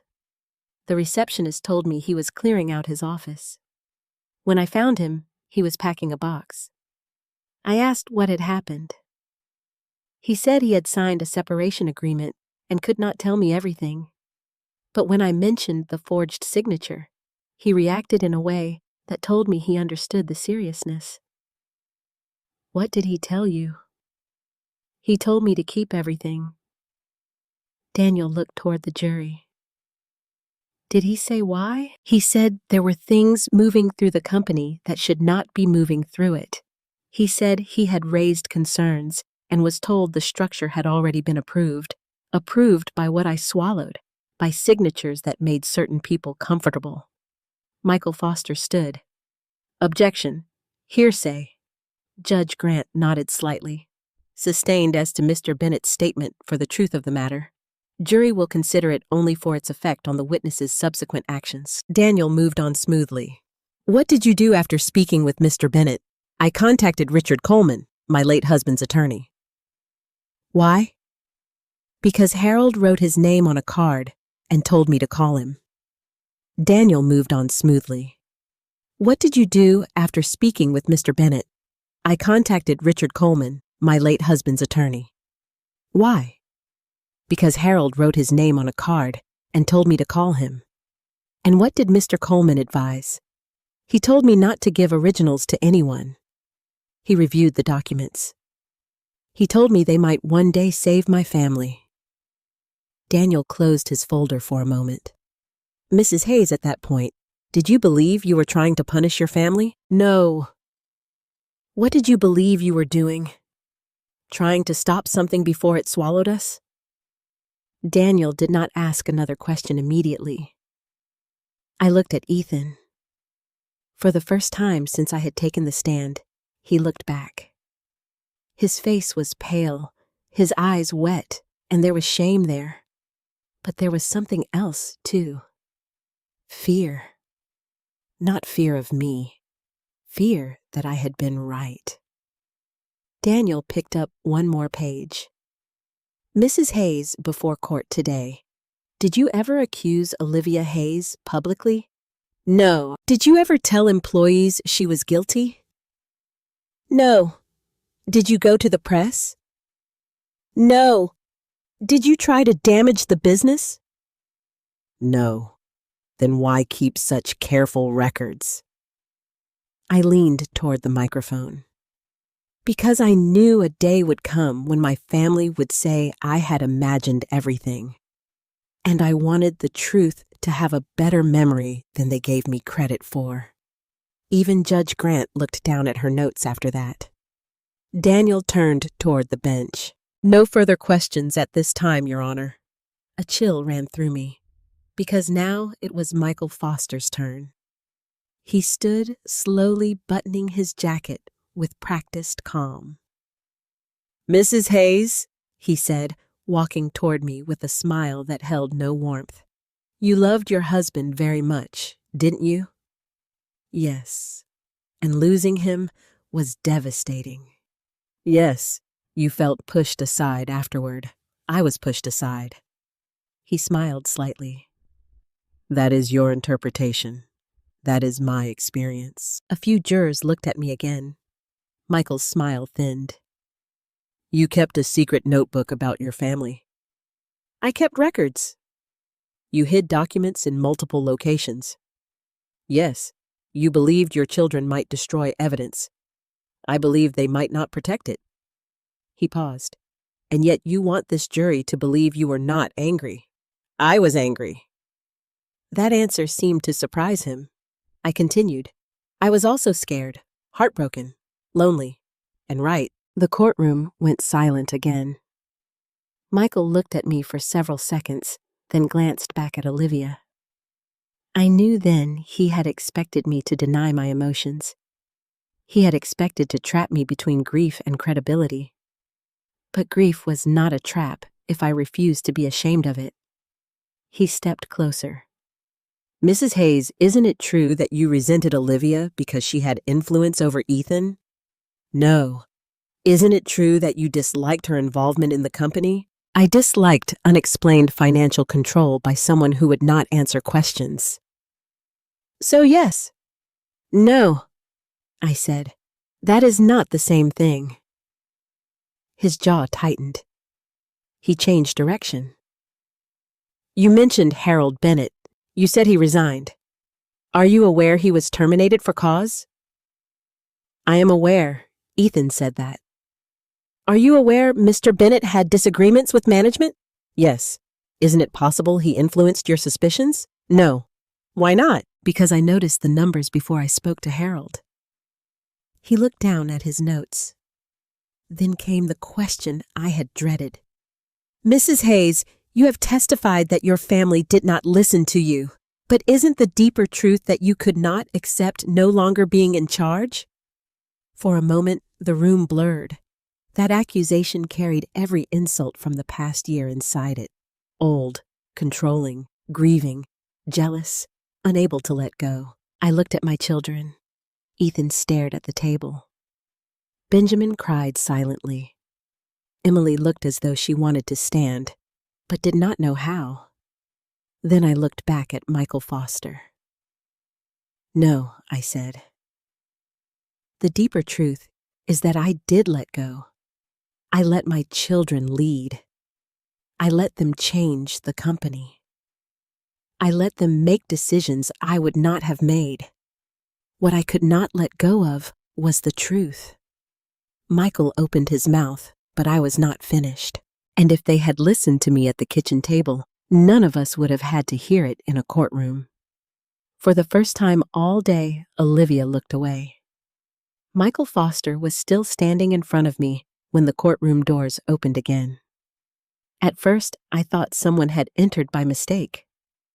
The bailiff stepped forward, and Judge Grant lifted her eyes from her notes. Then I saw Daniel Brooks look toward the doorway, calm but alert, as if he had been expecting exactly this moment. Harold Bennett walked in. He looked smaller than I remembered. Not weak exactly. Harold had never been a weak man. But the months since his resignation had carved something into his face. His gray suit hung slightly loose on his shoulders. His hair was neatly combed. His shoes polished his tie straight this time.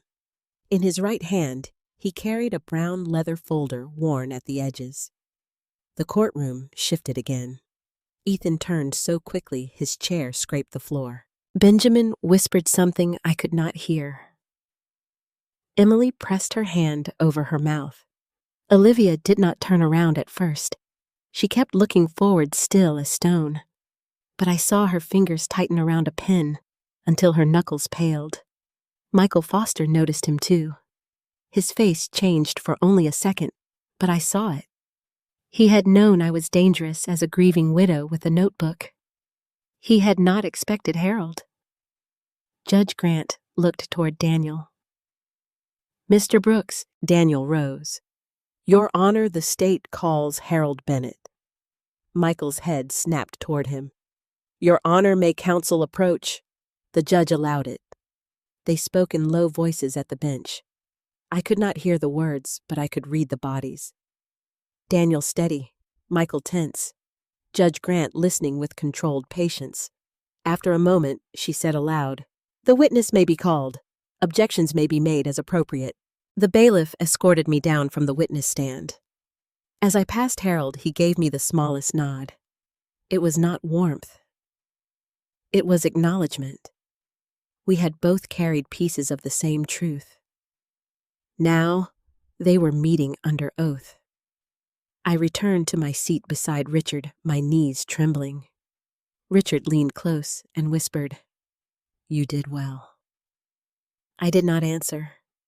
My eyes were on Harold. He raised his right hand. "Do you swear to tell the truth, the whole truth, and nothing but the truth?" "I do." His voice was quiet, but clear. Daniel began simply, "Please state your name."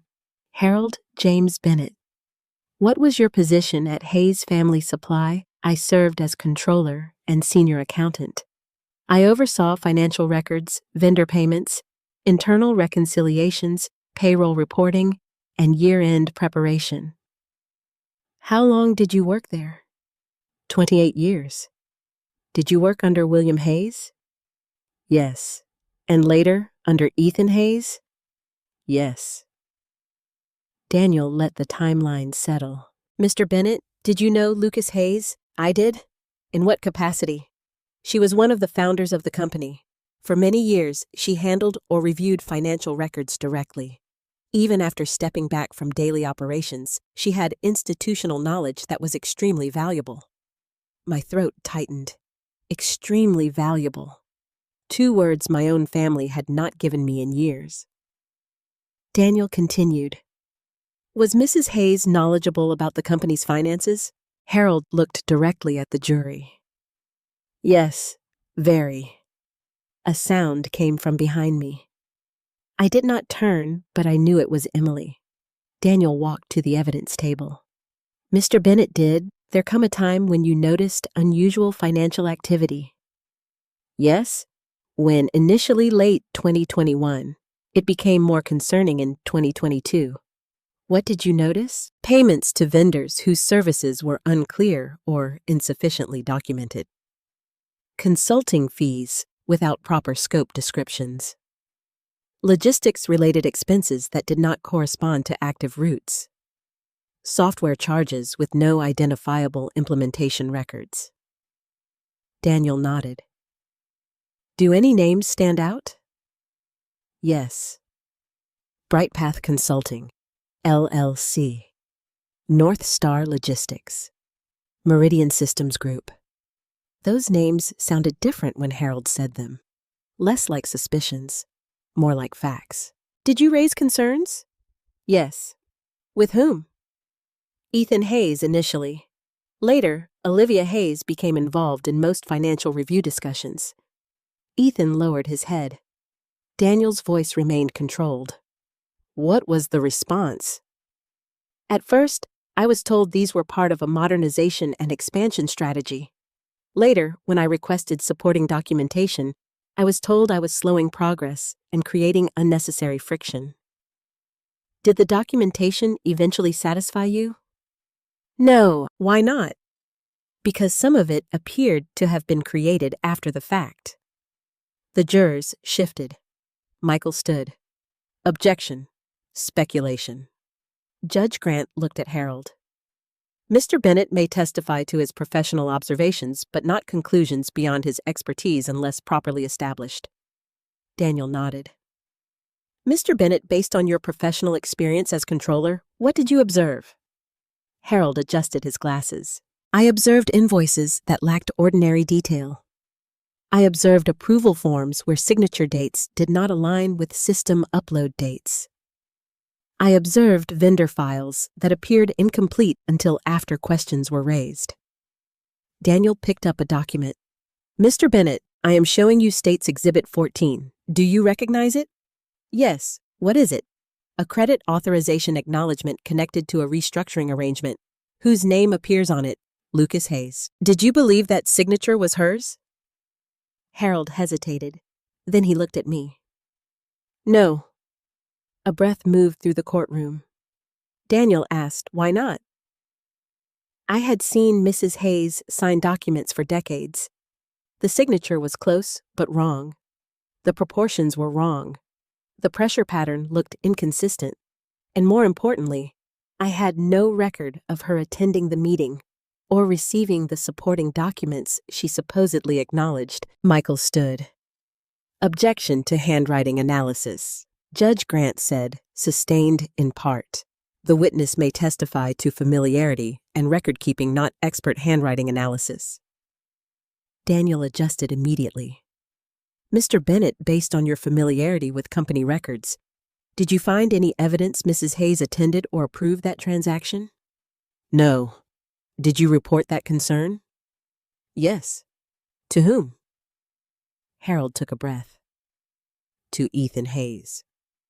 The words hit the room hard. Ethan did not move. Daniel's voice softened almost dangerously. What did Mr. Hayes say? Michael stood again. Objection! Hearsay! Daniel responded. Statement of a party-related corporate officer regarding notice, Your Honor. Judge Grant considered. Overruled for the limited purpose of notice.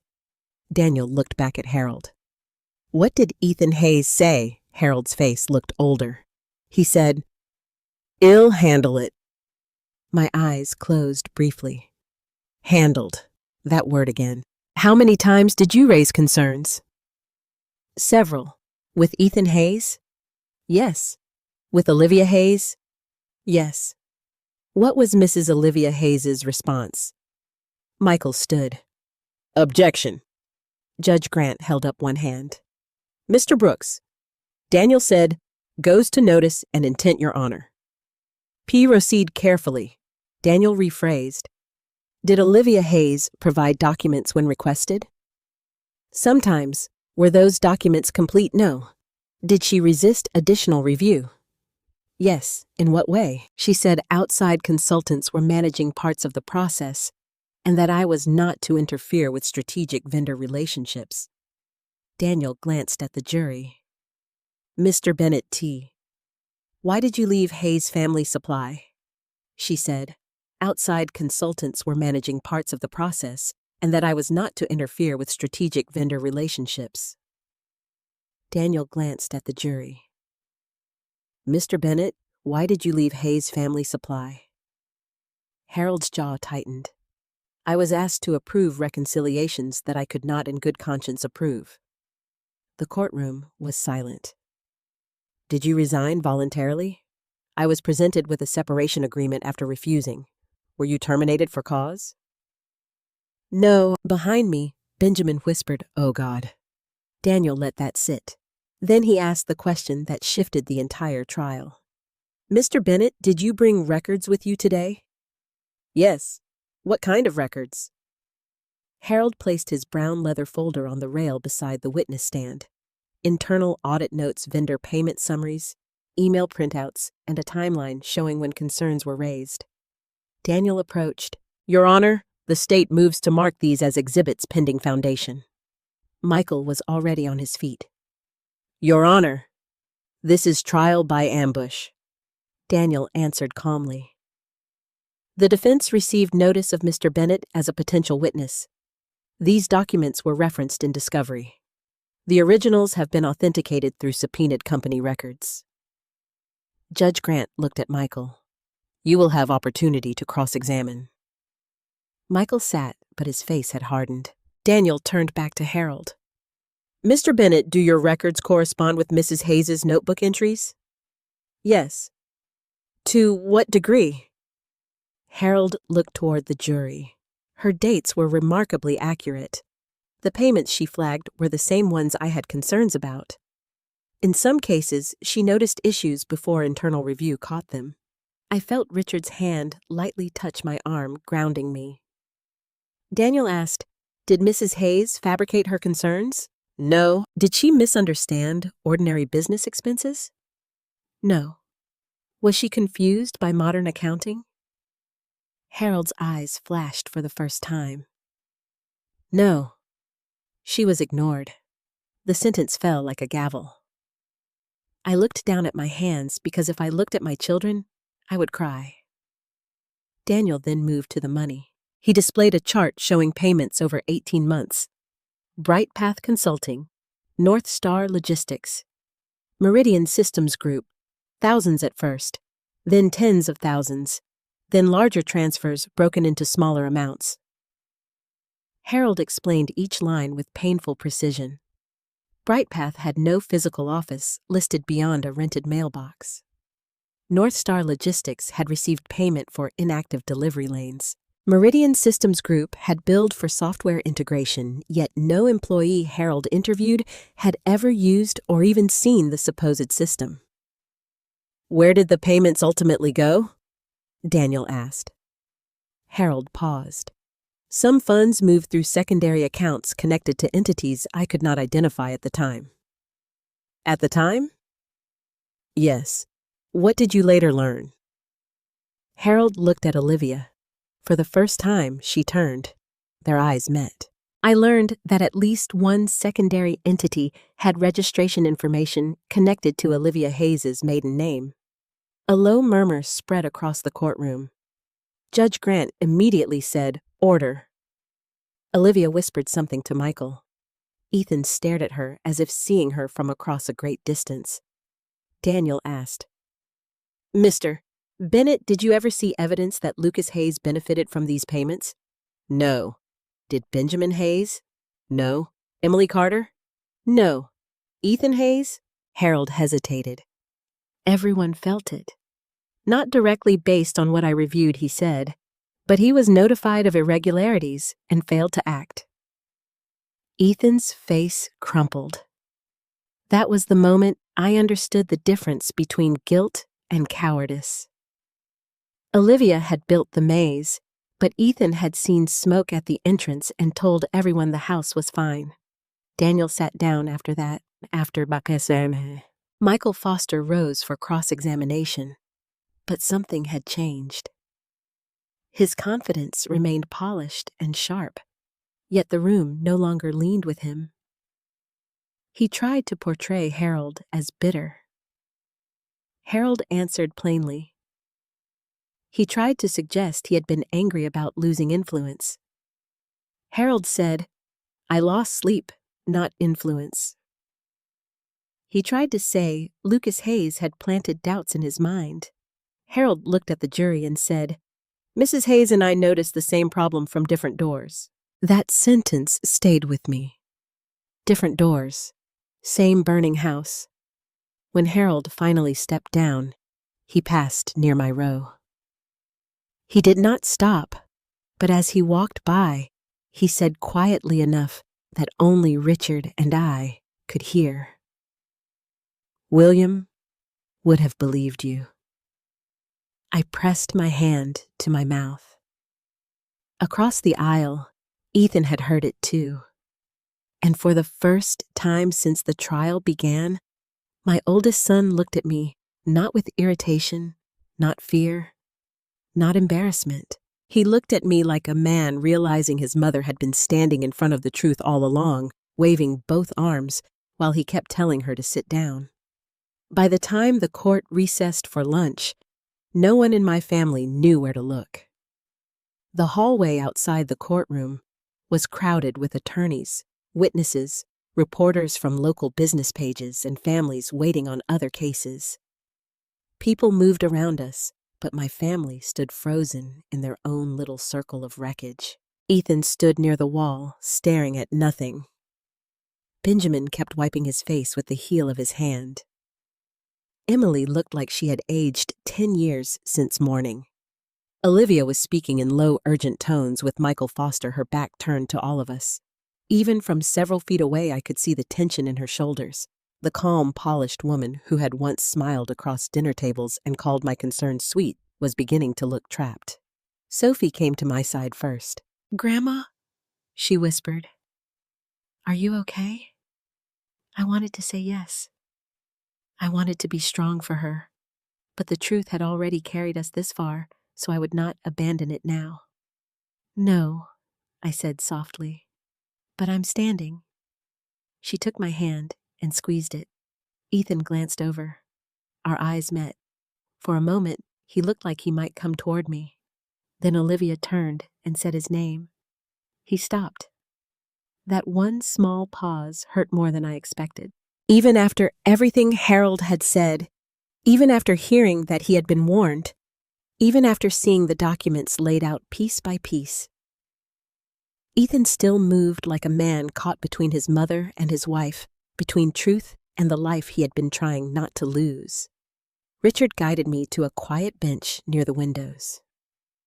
"Do not engage with them," he said. "I wasn't going to. You may want to." I looked at Ethan again. "Yes," I admitted. "I may." Richard sat beside me, his briefcase resting against his leg. "The worst part is not always what people did," he said. "Sometimes it is watching them realize they had chances to stop it." I said nothing because that was exactly what I was seeing in my son's face. When court resumed, Daniel Brooks called a financial investigator named Marissa Lane. She was a forensic accountant hired by the state, a woman in her 50s with short dark hair, plain glasses, and a voice so calm it made every number sound unavoidable. She carried binders marked with colored tabs and moved through them like someone walking a road she knew by heart. Daniel began with her qualifications, then turned to the transactions. "Miss Lane, did you review bank records, vendor files, internal company documents, and state registration records connected to Hayes Family Supply?" "Yes." "Did you identify payments to entities that appeared irregular?" "Yes." "Please explain." A chart appeared on the screen. There they were again. Brightpath Consulting, LLC. North Star Logistics, Meridian Systems Group. But this time, the chart did not stop at the company's outgoing payments. It followed the money after it left. Lines branched from account to account through secondary transfers. Small deposits, withdrawals, and corporate entities I had never heard of. The image looked like roots spreading beneath poisoned soil. Marissa pointed with a laser. Funds from Hayes Family Supply were paid to Brightpath Consulting under consulting invoices. From there, portions were transferred to an account belonging to Fairlane Administrative Services. Daniel asked who registered Fairlane Administrative Services. Marissa glanced at her report. The registration was filed under the name Olivia Mercer. The courtroom stilled. Mercer. Olivia's maiden name. I heard Emily whisper, "No." Marissa glanced at her report. The registration was filed under the name Olivia Mercer. The courtroom stilled. Mercer. Olivia's maiden name. I heard Emily whisper, "No." Daniel continued, "Did you find any legitimate business relationship between Hayes Family Supply and Fairlane Administrative Services?" "No." "What services did Fairlane provide?" "I found no evidence of services provided." Olivia sat very still. Michael Foster leaned toward her, whispering quickly, but she did not respond. Marissa moved to the next chart. North Star Logistics received payments for transportation routes. However, the routes listed were either inactive or already covered by existing Hayes Family Supply drivers. Portions of those funds were transferred into personal investment accounts. Whose accounts? Michael stood before she could answer. Objection, Foundation. Daniel calmly provided the Foundation walking Marissa through bank subpoenas, account numbers, and identification records. Judge Grant allowed the question. Marissa answered.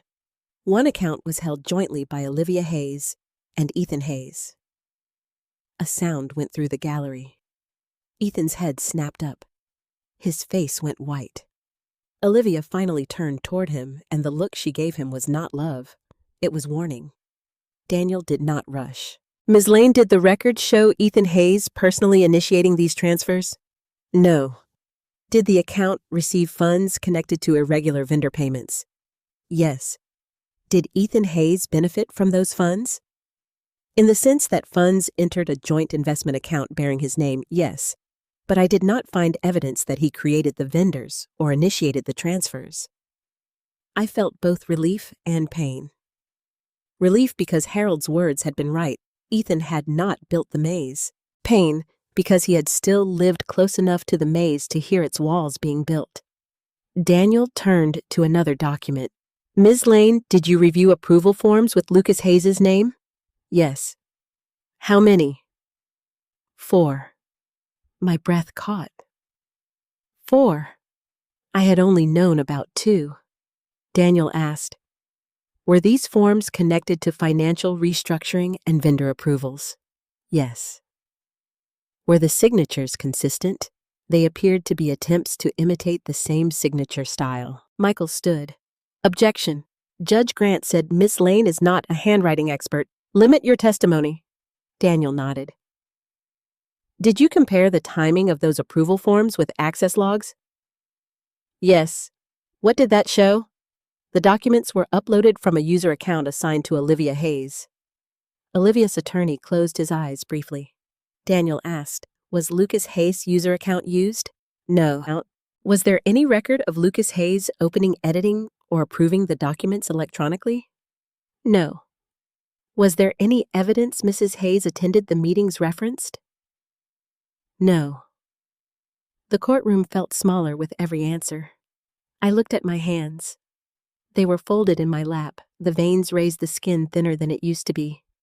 These were the hands that had packed lunches, signed school forms, sorted invoices, held William's hand as he died.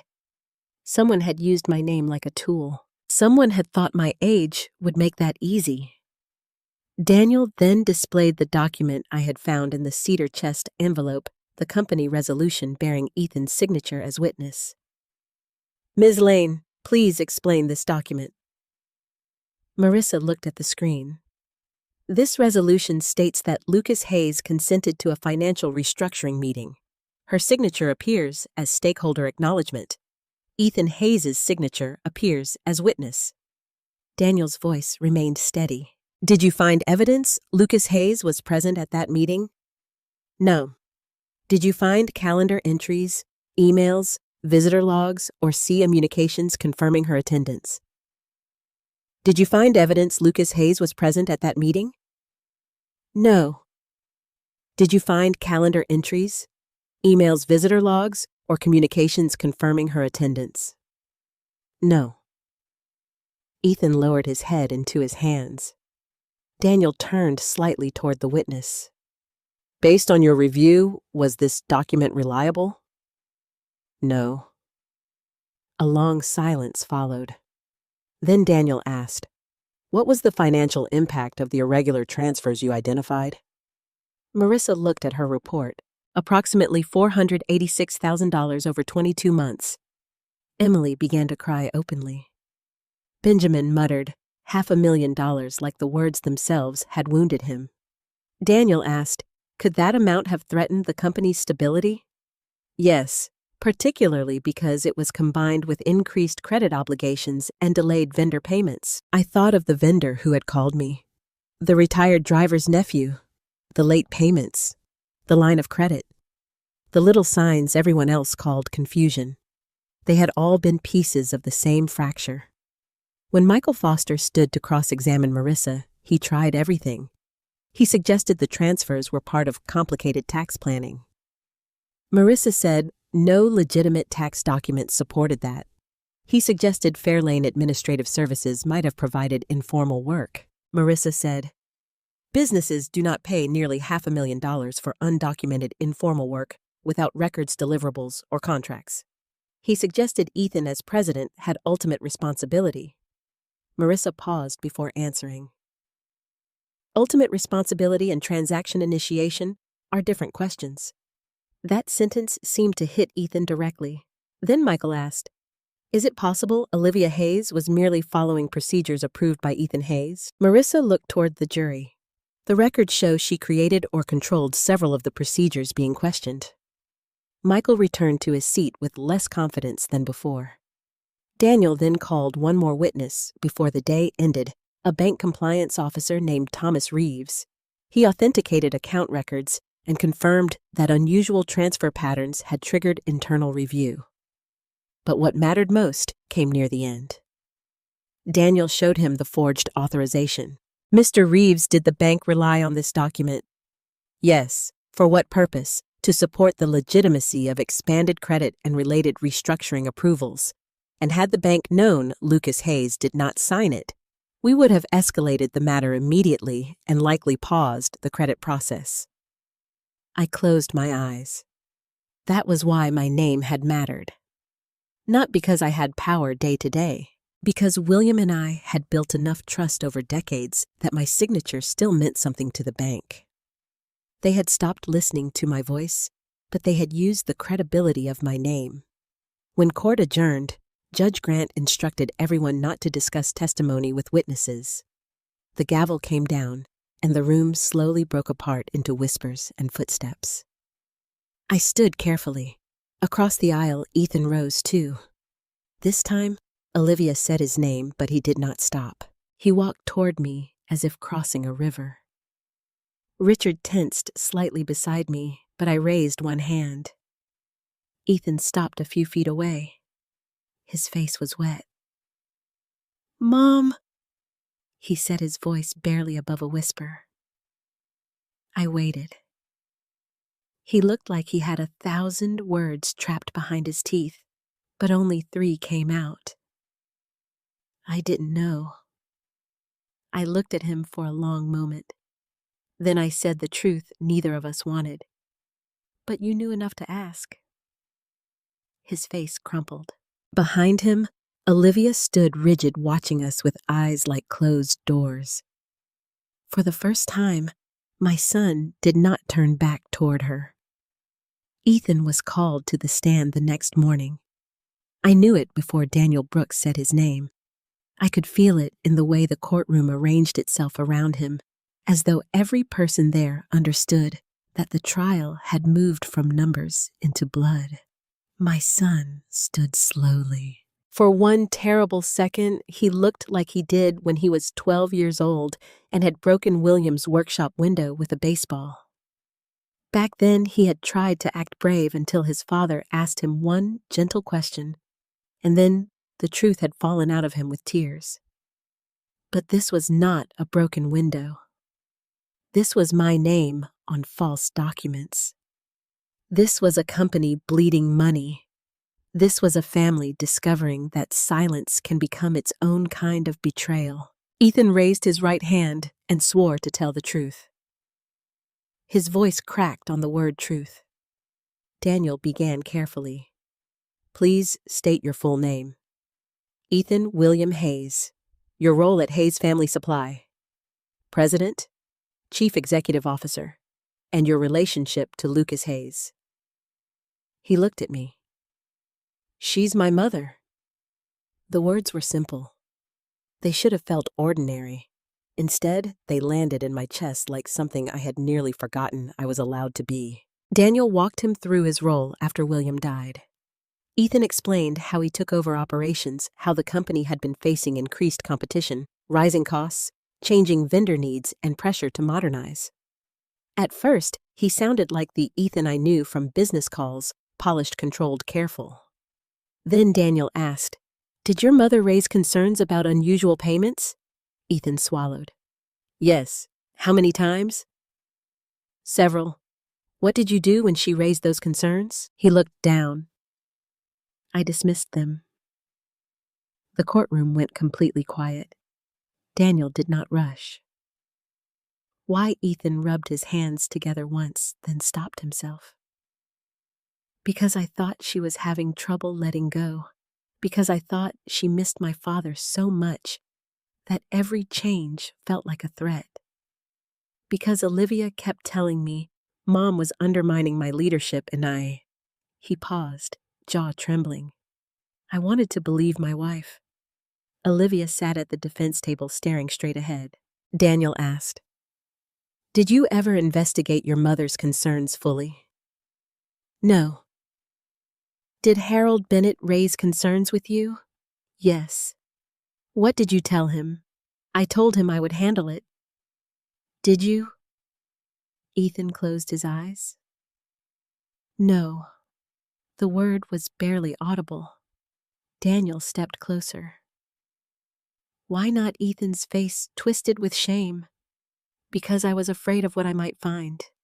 That answer struck harder than any denial could have. Behind him, Emily began to cry again. Benjamin looked at the floor, as if he wanted to disappear into it. Daniel picked up the company resolution bearing my false signature. "Mr. Hayes, I want to direct your attention to State's Exhibit 22. Do you recognize this document?" "Yes. Is that your signature as witness?" "Yes." "Did you see your mother sign this document?" "No." A murmur moved through the courtroom before Judge Grant silenced it. Daniel's voice sharpened slightly. "Then why did you sign as witness?" Ethan's eyes filled. Olivia brought it to me with a stack of papers. She said Mom had already reviewed everything and that she just needed my witness signature to finalize the packet. Did that seem unusual? Yes. Why? Because Mom had been asking questions. She would not have signed something like that without telling me. Then why did you sign it? Ethan looked at me, and I saw something collapse inside him. Because I didn't want another fight. There it was. Not evil, not greed. Cowardice. A small, tired human cowardice that had opened the door to something far worse. Daniel let the silence stretch. "Mr. Hayes, did you know at that time that your mother's signature was forged? No. Did you suspect something might be wrong?" "Yes." "Did you ask your mother?" "No." "Why not?" His voice broke. "Because if I asked her, then I would have to face the answer." I gripped the edge of the bench. There are confessions that bring justice, and there are confessions that break a mother's heart even while proving her right. This was both. Daniel asked, "Did your mother ever try to destroy the company?" "No." "Did she ever ask for money control or revenge?" "No." "What did she ask for?" Ethan wiped his eyes with one hand. "Answers." Daniel paused. "And did you give them to her?" "No." Michael Foster's cross-examination was colder. He wanted Ethan to say Olivia acted under his authority. He wanted to blur the line between a husband who failed to act and a wife who created the scheme. He asked whether Ethan had benefited from the joint account. Ethan admitted he had unknowingly at first, then willfully blindly later. "Willfully blindly," Michael repeated. Ethan looked at him. "Yes, that sounds rehearsed." "No," Ethan said. "It sounds like the truth I have been avoiding." Michael's mouth tightened. He pushed harder. "Mr. Hayes, isn't it true your mother had difficulty accepting your leadership?" Ethan looked at me, then back at him. "No. She had difficulty accepting lies. For the first time in years, my son defended me in public. And it hurt that it had taken a courtroom to make him do it." After Ethan stepped down, Benjamin was called briefly. He testified that he had heard my concerns but stayed out of financial matters because he trusted Ethan. He admitted he had called me dramatic, worried, and old-fashioned behind my back. Each word seemed to cost him. When Daniel asked what he believed now, Benjamin began crying openly. "I believe my mother was trying to protect us," he said, "and I helped make her feel alone."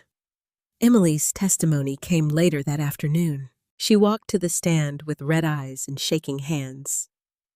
My daughter had always hated conflict. Even as a child, she would cry if William and I raised our voices over bills. She wanted peace so badly that she often confused peace with silence. Daniel asked her about the day she came to my house after the prosecutor's letter. Emily looked at me and whispered, "I told my mother grief might be clouding her judgment." "Do you believe that now?" "No." "What do you believe now?" Emily's lips trembled.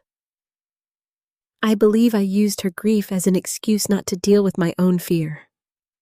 Daniel asked, "Fear of what?" "Fear that my family was not as stable as I wanted to believe. Fear that my brothers could make mistakes. Fear that Olivia, who I thought was holding everything together, might be harming us. And fear that if Mom was right, then we had all been cruel to her." Cruel. The word landed softly, but it had weight. Emily pressed a tissue to her eyes. "I thought I was keeping the family together," she said, "but I was asking my mother to carry the truth alone so the rest of us could feel comfortable." I looked down. Sometimes apologies begin before anyone says, "I'm sorry." They begin when people finally name what they did. Then Daniel asked the question that changed the room in a different way. "Ms. Carter, did you ever know your mother to be careless with money?" Emily almost laughed through tears. "No, never." "Did you ever know her to fabricate concerns?" "No." "Did your father trust her judgment?" Emily's face crumpled, completely. She turned toward me, though she was supposed to answer Daniel. "He used to say Mom could hear trouble in a quiet room." A small, broken sound escaped me before I could stop it. William had said that. I had forgotten. Or maybe I had buried it because no one else seemed to remember the woman I had been beside him. Emily continued, "And we forgot that. After Dad died, we treated her like she was only his widow. But she had been his partner." That was the moment I saw Judge Grant look up from her notes. Not sharply, not emotionally, but attentively, as if the case had become more than fraud and signatures. It had become a record of how easily families erase the person who held them together, once that person grows old enough to be inconvenient. When court adjourned that day, my children did not rush away. They stood in the hallway together, but this time, Olivia was not among them. She had been taken into a side room with Michael Foster, their conversation tense and urgent. Ethan approached me first. Richard stayed near, but I shook my head slightly. I needed to hear whatever my son had to say. Ethan stopped close enough that I could see the gray at his temples. "I failed you," he said. I did not answer. I failed Dad too. My throat tightened. "Yes," I said.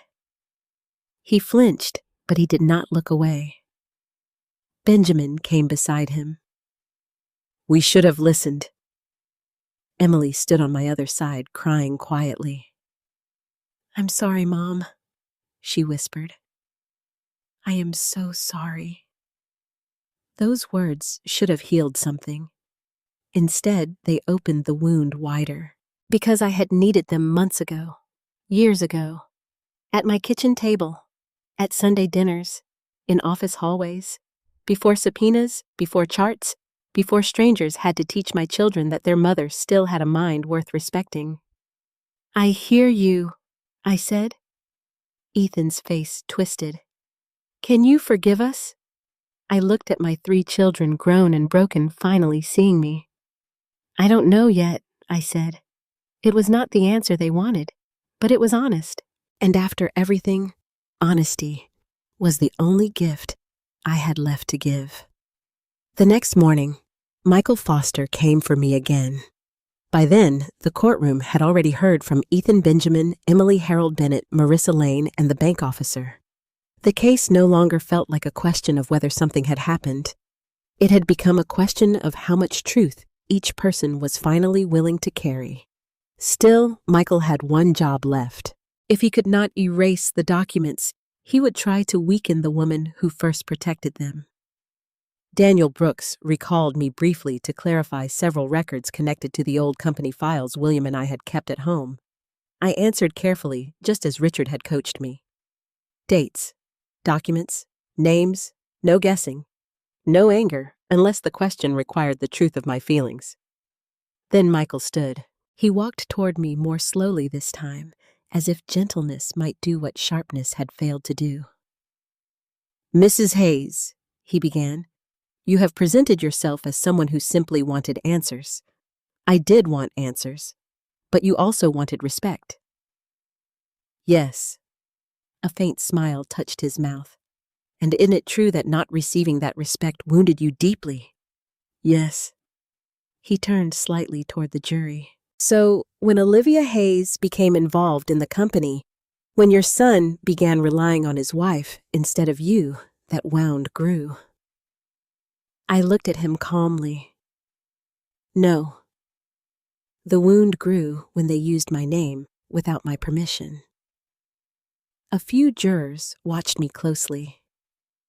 Michael's smile faded. "You kept detailed notes about conversations with your children." "Yes." "You wrote down words said at dinner?" "Yes." "You saved voicemails?" "Yes." "You hid documents in a cedar chest?" "Yes." He paused. "Does that sound like ordinary concern, Mrs. Hayes? Or does that sound like obsession?" The word struck the room like a match. "Obsession!" I heard Emily inhale sharply. Ethan stared at Michael with disbelief. Sophie sat forward, eyes bright with anger. I folded my hands in my lap. It sounds like a woman who had learned no one would believe her unless she brought proof. Michael stepped closer. "You wanted control." "No. You wanted your children to admit they still needed you." I felt that one. Because a small part of every parent does want to be needed. Not for power, not for control, but because love has spent so many years carrying lunches, fevers, bills, heartbreaks, and fear that being suddenly unnecessary can feel like being erased. So I did not deny the human part. I wanted my children to remember that love does not expire when a mother grows older, I said. But I did not want control. Michael looked annoyed. "Mrs. Hayes, isn't it possible that you saw innocent business decisions through the lens of grief?" "No, not possible at all. My grief did not create shell companies." A quiet sound moved through the jury box before Judge Grant glanced over. Michael tightened his grip on his notes. "You are very confident. I am very tired."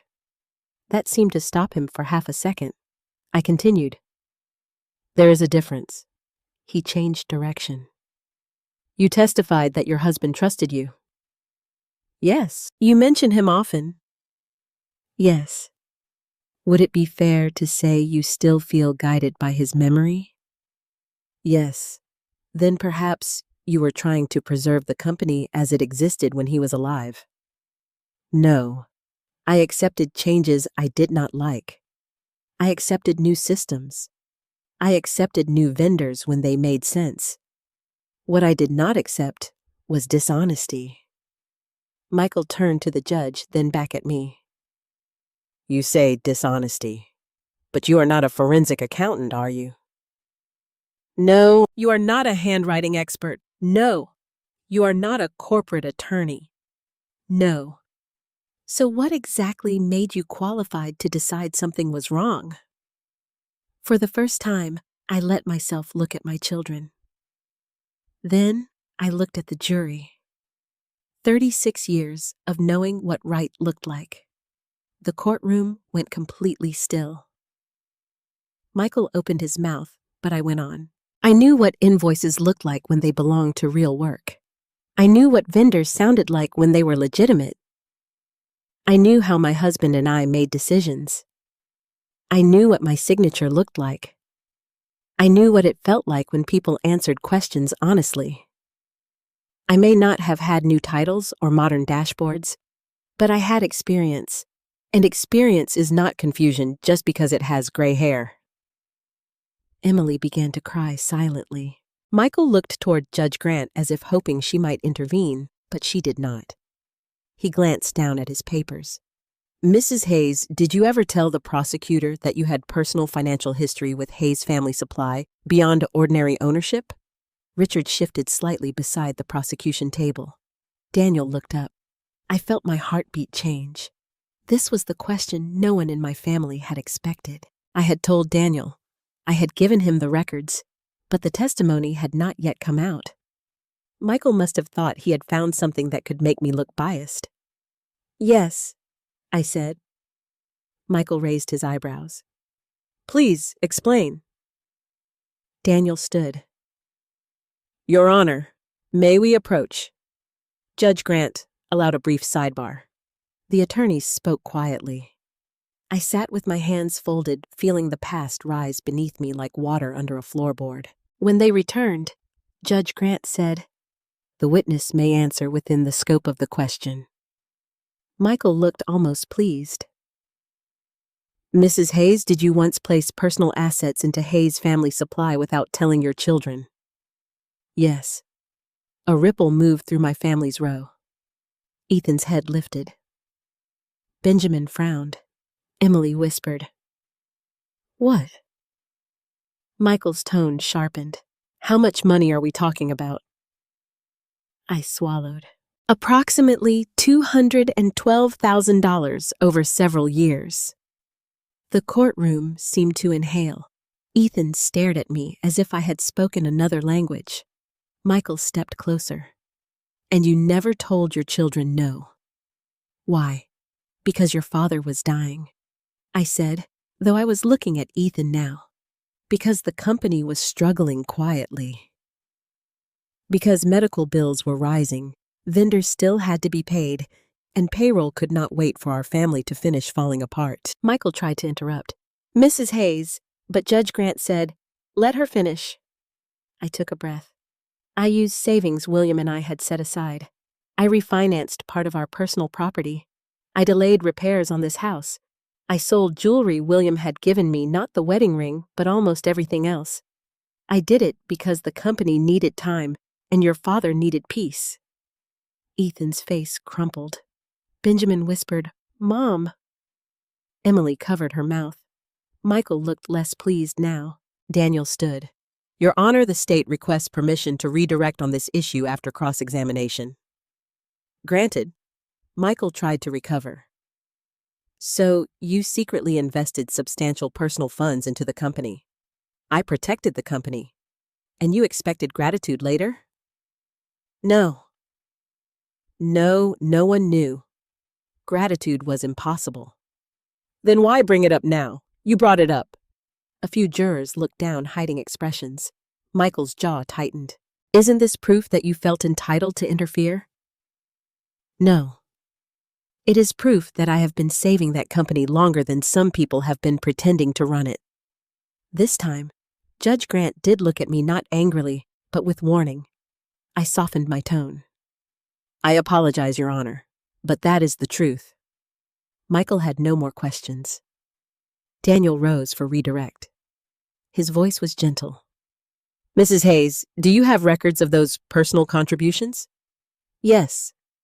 Why? Because William taught me never to move money without records. Daniel displayed copies of old cashier's checks, refinancing documents, handwritten ledgers, and bank transfers. Dates from years earlier. Amounts that matched vendor payments, payroll shortfalls, fuel accounts, and insurance premiums. Did your children know about these payments? No. Did Olivia Hayes know? Not from me. Did you ever use those contributions to demand control? No. Why not?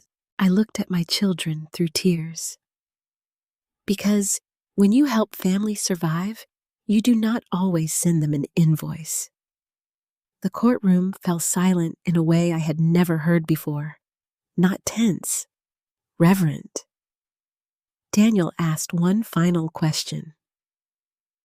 Mrs. Hayes, if your family had listened to you before this case reached court, what would you have wanted?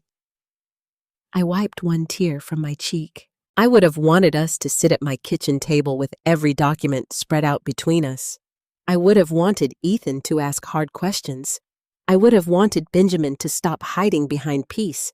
I would have wanted Emily to believe age had not taken my mind. I would have wanted Olivia to tell the truth before strangers had to uncover it. I paused. And I would have wanted my children to understand that I was never trying to take the company back.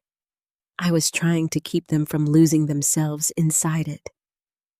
Daniel nodded. No further questions. As I stepped down from the witness stand, I passed my children's row. This time, none of them looked away. Ethan's eyes were full of tears. Benjamin mouthed, "I'm sorry." Emily reached one hand toward me, but stopped unsure if she still had the right. And Olivia for the first time looked afraid, not of prison, not of money, not of public shame. She looked afraid because the room had finally understood the one thing she had counted on everyone forgetting. I was not weak. I had simply been quiet. After my second testimony, the courtroom no longer felt like a place where I was being questioned. It felt like a place where my family was finally being forced to remember me correctly. For years, I had been softened in their minds into something smaller than I was. A widow, a mother, a woman who worried too much, a woman who missed her husband, a woman who needed rest, a woman who should not be bothered with complicated matters. But the documents on the screen told another story. The old bank transfers, the personal checks, the refinancing papers, the handwritten ledger William and I had kept in a green binder during the hardest years of his illness. Every page proved that while my children had believed I was slowly fading into the background, I had been holding the family business together from places they never saw. Daniel Brooks called Richard Coleman next. Richard walked to the stand with quiet dignity, his gray hair neatly combed, his suit dark and conservative. He looked like the dark and conservative. He looked like the kind of man who had spent a lifetime measuring words before releasing them. After he was sworn in, Daniel asked him about Willie Am. Did you represent William Hayes' kind of man who had spent a lifetime measuring words before releasing them? After he was sworn in, Daniel asked him about William. Did you represent William Hayes? Yes, for many years. Did you know Lucas Hayes during that time? Yes. In your professional dealings with the Hayes family, how would you describe her role in the business? Richard looked towards me briefly. Essential. One word. But it reached into me like a hand. Daniel asked Essential in what way William was the public face of the company in many respects, but Lucas understood the internal workings. Finances, vendor relationships, debt structure, payroll pressures. She often knew where the trouble was before anyone else admitted there was trouble. I heard Ethan exhale behind me. Daniel continued. Did Mrs. Hayes come to you with concerns before this case? Yes. What did she bring? Copies of financial documents, suspected forged signatures, vendor payments, and her personal notes. Daniel continued. Did Mrs. Hayes come to you with concerns before this case? Yes. What did she bring? Copies of financial documents, suspected forged signatures, vendor payments, and her personal notes. Did she appear confused? No. Did she appear vindictive? No. How did she appear? Richard paused, heartbroken, but precise. That answer silenced the room. Heartbroken, but precise. I looked down, blinking back tears. That was exactly how I had felt through all of it. Shattered in my chest, steady in my hands. Daniel asked, Did you advise her to preserve documents? Yes. Why? Because the materials she brought raised legitimate legal concerns. I believed original records could become important. Did you tell her those papers might save her family? Richard nodded. I did.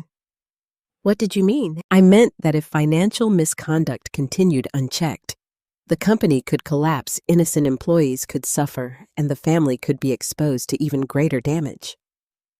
Truth often feels destructive at first, but concealment does more lasting harm.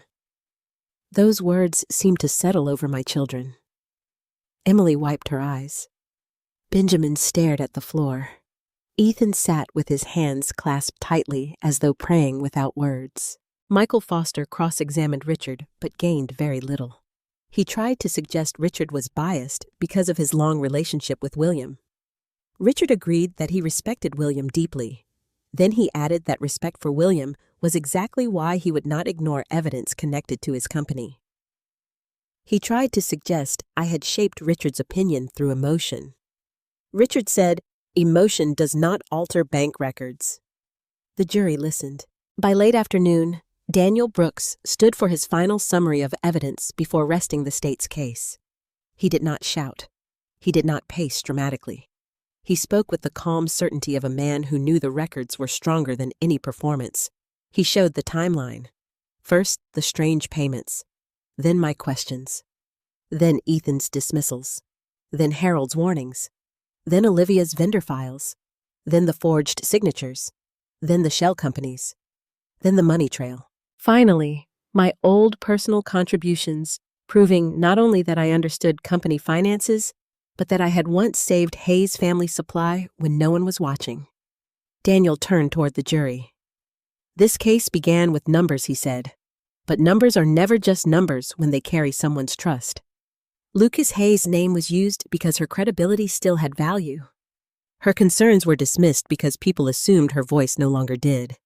The evidence shows the opposite. Olivia sat rigid at the defense table. For the first time, she looked less angry than cornered. When court adjourned for the day, the hallway felt different again. My children waited near the windows. None of them rushed me. None of them demanded forgiveness. None of them tried to explain. That was new. Ethan stepped forward first. "Mom," he said quietly, "I didn't know about the money you put into the company. Any of it." "I know." His face twisted. "Dad knew. Yes. Why didn't he tell us? Because he was sick and because I asked him not to. You children were already scared. I didn't want you carrying more." Benjamin shook his head, tears running down his face. "You sold your jewelry. Some of it. The pearl necklace Dad gave you." I swallowed. "Yes." Emily broke then. She stepped forward, covering her mouth, and whispered, "I wore a new dress to a charity dinner that year. I remember because you told me I looked beautiful, and you had sold your necklace." I nodded. Emily pressed both hands to her face. "Oh, Mom." I wanted to comfort her. A mother's instinct does not disappear just because her children have wounded her. But I stayed still, because sometimes people must sit with the full weight of what they failed to see. Ethan said, "We thought you didn't understand what we were trying to build." I looked at him. I understood building better than any of you knew. What I did not understand was why my children believed new ideas required old respect to be thrown away. He nodded, crying silently. Then something unexpected happened. Olivia emerged from the conference room with Michael Foster beside her. Her face was pale, her lips pressed together. She saw Ethan standing with me, saw Benjamin and Emily close by, and her expression hardened. "Ethan," she said. He did not move. "Not now," he replied. Her eyes flashed. "We need to talk." He turned toward her slowly. "No, you needed to talk when my mother asked about Bright Path. You needed to talk when Harold raised concerns. You needed to talk before you put her name on papers she never signed." Olivia's face changed. For years, Ethan had been the person she could pull back with one word, one look, one suggestion that loyalty meant choosing her version of events. Not this time. Michael Foster stepped in. "Mr. Hayes, I would strongly advise Ethan cut him off. I'm done being advised into silence. The hallway went still around us. Olivia looked at him as if he had betrayed her. Maybe in her mind he had.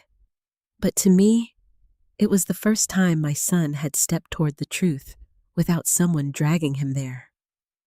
Emily moved closer to me. Benjamin did too. Sophie stood on my other side, quiet but steady. For a strange moment, I saw our family arranged, almost like we had been years earlier, after William's funeral, broken, uncertain, standing close because no one knew where else to go. But this time, the grief was different. We were not grieving a death. We were grieving all the ways we had failed one another while still alive. The next morning, Judge Grant addressed several motions before the jury returned. Her voice was controlled, but there was a firmness beneath it that made everyone sit straighter. She noted that the evidence admitted so far established a strong foundation for the state's timeline. She reminded both sides that the jury would decide facts. But she also stated clearly that attempts to dismiss testimony solely based on age grief or family role would not be treated as a substitute for evidence. I looked down when she said that, because I knew she was not only speaking to the lawyers, she was speaking into the wound at the center of the entire case. When the jury returned, Daniel Brooks rested. Michael Foster rose to begin the defense, but his voice did not have the same shine it had on the first day. He called a records assistant who tried to suggest Olivia's access was administrative. Under cross-examination, the assistant admitted Olivia had higher-level permissions than most administrative users. He called a business consultant who spoke vaguely about modernization. Under Daniel's questioning, the consultant admitted he had never heard of Brightpath Consulting or Fairlane Administrative Services. Every defense witness seemed to make the same mistake. They talked around the evidence while the evidence kept pointing back. By late afternoon, even the jurors seemed tired of detours. Then Michael Foster made one last attempt. He called Olivia. A quiet shock moved through the courtroom. Olivia stood, smoothed her jacket, and walked to the witness stand with the same polished elegance she had carried into every room where she once made me feel small. She raised her right hand. "I do," she said.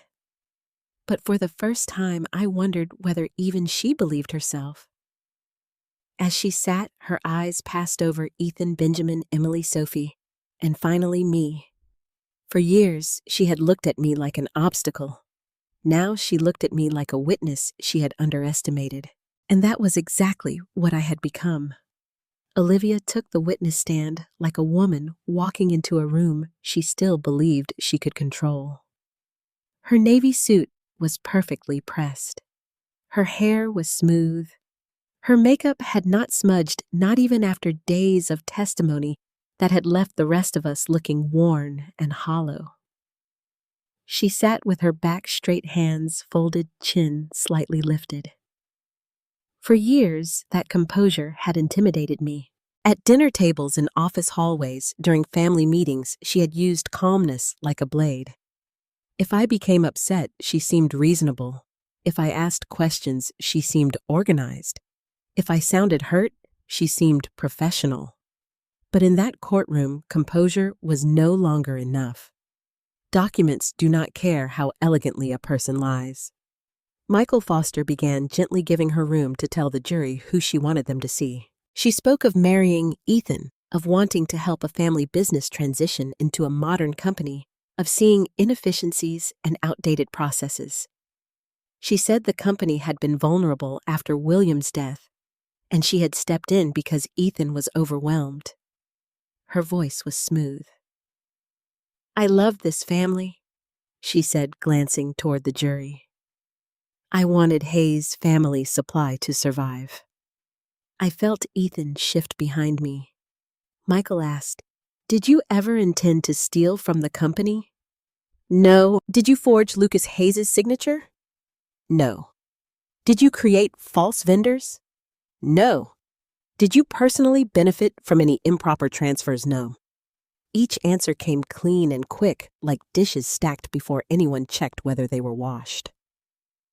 Then Daniel Brooks stood for cross-examination. He carried only one folder.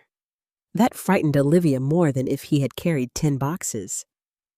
Mrs. Hayes, Daniel began, you described company processes as outdated. Yes, and you believed you were helping modernize them? I was. You had access to financial systems administrative access. Daniel opened the folder. Isn't it true your access level allowed you to create vendor profiles, upload documents, and approve payment routing? Olivia paused. In certain circumstances? Yes or no? Yes. Daniel nodded. Brightpath Consulting. Did you create that vendor profile I don't recall? Daniel placed a document on the screen. Does this record refresh your memory? Olivia looked at it. Her throat moved. It appears my login was used. That was not my question. Did you create the vendor profile? I may have assisted with administrative setup. Fairlane Administrative Services was registered under Olivia Mercer. Is Mercer your maiden name? Yes. Did Fairlane provide services to Hayes Family Supply? It was intended to support administrative processing. Did it have employees? No. Office space? No. Contracts? It was early stage, invoices showing actual work performed. She did not answer. Daniel waited. No, she said. He did not raise his voice. Yet money from Hayes Family Supply moved through Brightpath and later into Fairlane-controlled accounts. Correct. I would need to review the specific transaction. Daniel clicked to the next document. We have, many times. A few jurors looked directly at Olivia. Daniel moved carefully piece by piece. He showed access logs, upload dates, vendor bank information, transfers, corporate registrations, email threads where Olivia instructed staff not to copy Harold on certain vendor communications. Why exclude Mr. Bennett? Daniel asked. He was resistant to change. Because he asked for documentation. Because he questioned everything. Daniel looked at her. That was his job, wasn't it? Olivia's lips pressed together. Then came the signatures. Daniel displayed my name across the screen. Did Lucas Hayes sign this document in your presence? No. Did she authorize you to place her name on it? No. Did you tell Ethan she had reviewed it? Olivia looked toward Ethan. For the first time, her mask slipped into anger. Ethan knew the company needed to move forward. That was not my question. Michael stood. Objection. Asked and answered. Judge Grant said, overruled. The witness will answer, Daniel repeated. Did you tell Ethan his mother had reviewed the document? Olivia's voice lowered. I told him it was handled. That word traveled through the room like a ghost. Handled. Ethan closed his eyes. I felt something inside me settle not with satisfaction, but with sad recognition. That word had been the lid placed on every question I asked. It had covered fear-guilt, laziness, and deceit. Daniel asked, when you said it was handled, did you mean Lucas Hayes had approved it? I meant the process was complete. Without her approval, Olivia did not answer. Mrs. Hayes? Yes, she said finally. Daniel Hayes. Yes, she said finally. Daniel moved to the final set of transfers. Did you direct funds into accounts connected to Fairlane Administrative Services? I managed cash flow. Did you disclose that Fairlane was connected to your maiden name moved to the final set of transfers? Did you direct funds into accounts connected to Fairlane Administrative Services? I managed cash flow. Did you disclose that Fairlane was connected to your maiden name? No. Did you disclose that funds eventually entered a joint investment account held by you and Ethan Hayes? No. Did Ethan know the source of those funds? She looked at Ethan again, and for a moment I saw her calculating whether to drag him fully under with her. Then she said, he chose not to ask. The words struck him visibly. Daniel nodded slowly. On that point, Mrs. Hayes, you may be right. The courtroom went still. He chose not to ask. Harold Bennett asked. Lucas Hayes asked. Even vendors asked. But Ethan Hayes chose not to. That does not explain your actions. It only explains how long they lasted. Olivia had no answer. By the time she stepped down, the elegant certainty she had carried to the stand was gone. The jury deliberated for almost 6 hours. Those hours were among the longest of my life. My children and I waited in separate clusters at first. Old habits of distance are not easily undone. Ethan sat alone near the vending machine's elbows on knees. Benjamin paced. Emily prayed silently. Sophie stayed beside me. As afternoon turned into evening, Benjamin finally came over and sat on the other side of me. He did not ask anything. He simply sat. A few minutes later, Emily joined us, then Ethan. No one spoke for a long while. At last, Ethan said, I don't know how to fix what I did. I looked at him. You start by never calling silence peace again. He nodded, tears in his eyes. Benjamin whispered, and by listening the first time. Emily reached for my hand. This time, I let her take it. When the bailiff announced that the jury had reached a verdict, my whole body went cold. We filed back into the courtroom. Olivia stood beside Michael Foster, face pale. Ethan stood behind the prosecution side now, not because he belonged there legally, but because emotionally he could no longer stand behind her. Judge Grant asked the foreperson to read the verdict. Guilty on multiple counts connected to fraud, forgery, and unlawful transfer of funds. Not guilty on one lesser count where the documentation had been insufficient. The words came like stones dropped into deep water. Olivia did not cry. She stared straight ahead as if refusing to give anyone the satisfaction of seeing her break. But when the judge ordered her bond conditions revised and restricted her access to company accounts, her hands trembled. Sentencing would come later. But the truth had already been sentenced into the record. After the verdict, Judge Grant spoke about restitution, financial review, and protective measures for Hayes Family Supply. The court ordered continued monitoring of company accounts and preservation of all records. Olivia would be held responsible through the legal process. Ethan was not charged, but his failures were named clearly in court. That may have been harder for him than if they had remained hidden. Judge Grant looked over her glasses at him. Mr. Hayes' leadership is not proven by holding authority when things are easy. It is proven by asking questions when silence would be more convenient. Ethan bowed his head. Then she looked toward me. Mrs. Hayes, this court recognizes the importance of your testimony and record-keeping. The jury has seen evidence that your concerns were neither baseless nor confused. I gripped Richard's arm. Judge Grant continued. Let this be clear. Age does not diminish credibility. Grief does not erase judgment, and family status does not make truth optional. I cried then, quietly. Not because I had won. There are no winners when a family has to be corrected by a court. I cried because after all that time, an authority my children could not dismiss had said the thing I had needed them to know. I was not confused. I was not jealous. I was not trying to control them. I had been telling the truth. Outside the courthouse, the evening air was cold. Reporters waited near the steps, but Richard guided me away from them. My children followed. For a moment, we stood together under the courthouse lights. Olivia was escorted out a different way. Ethan watched that door close, then turned back to me. I'm sorry, he said, for all of it, for making you prove what I should have believed. Benjamin added, I'm sorry for hiding behind Ethan. Emily wiped her face. I'm sorry for using your grief against you. I looked at each of them. "I believe you're sorry," I said. Hope flickered in their faces. "But sorry is not repair." They nodded.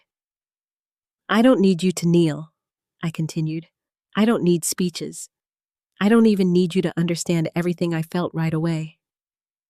"What do you need?" Ethan asked. I looked at my children, the 3 people I had loved through scraped knees, graduations, weddings, funerals, and now public shame. "I need you to listen to each other from now on. Really listen. Especially when the truth is uncomfortable. Especially when the person speaking is easy to dismiss. Especially when silence would protect your pride." Ethan wiped his eyes. "We will." I took a breath. "And I need time." This time, none of them argued. That was the first repair. 6 months after the verdict, I hosted Sunday dinner again. For a long time, I had not been sure I ever would. The house had changed since the trial, though not in ways a stranger would notice. The porch swing still creaked when the wind moved it. The maple tree still shaded the front walk. William's photograph still stood in the hallway, smiling out from a life before courtroom subpoenas and words we could never unsay. But inside me, something had shifted. I no longer moved through the rooms wondering whether I had been too much, too suspicious, too emotional, too old, too stubborn. The courtroom had not healed everything, but it had returned something I had not realized my family had taken from me. My certainty. Hayes Family Supply survived. Not easily, not cleanly. There were audits, legal bills, frozen accounts, angry vendors, and weeks when Ethan looked so exhausted, I wondered if shame had weight. Olivia was later sentenced to prison time restitution and years of supervised release. I did not attend the sentencing. I had already said what I needed to say under oath. Ethan stepped down as president for a period of time. It was his decision, though I think Judge Grant's words had planted the seed. Benjamin took over daily operations with a new outside accounting firm and a board that included 2 non-family advisors. Every payment over a certain amount now required dual review. Every vendor had to be verified. Every quarterly report came to me not because I demanded it, but because Ethan insisted. The first time he brought one to my house, he set it on the kitchen table like an offering. "I'd like you to look it over," he said. I did not reach for it right away. "Do you want my approval?" The first time he brought one to my house, he set it on the kitchen table like an offering. "I'd like you to look it over," he said. I did not reach for it right away. "Do you want my approval?" I asked, "or my opinion?" He looked ashamed. "My opinion used to frighten you." "It still does a little," he admitted, "but now for the right reasons." That was the beginning. Repair did not arrive as one grand apology. It came in small, ordinary acts that would have seemed meaningless to anyone else. Benjamin started calling every Wednesday morning, not to ask for anything, but just to talk. At first, our conversations were stiff. He told me about warehouse schedules, employee changes, weather delays. Then slowly, he began telling me what he actually felt. "I used to think staying neutral made me kind," he confessed one morning. "But I was just leaving you alone in the hard parts." "That is a painful thing to learn," I said. "Yes," he answered, "but I needed to learn it." Emily came by every Friday after work. Sometimes she brought flowers, sometimes groceries, sometimes nothing but herself and red eyes.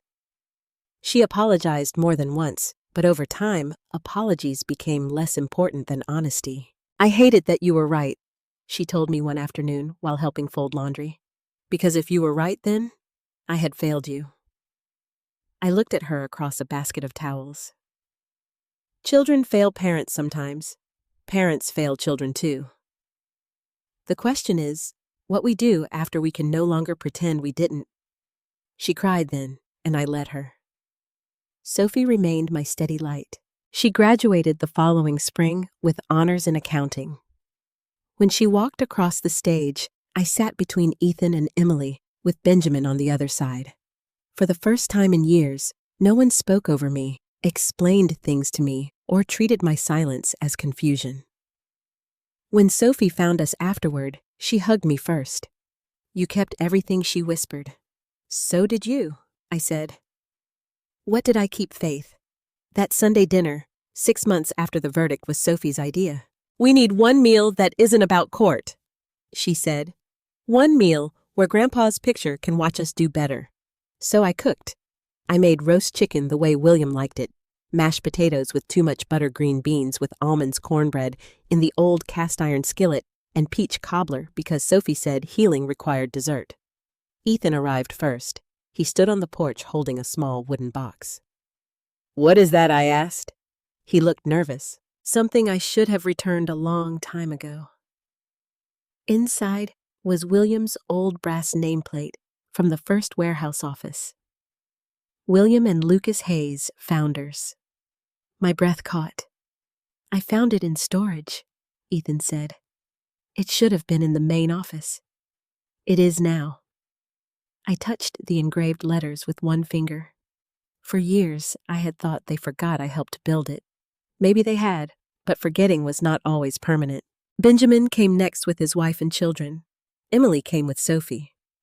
No one mentioned Olivia.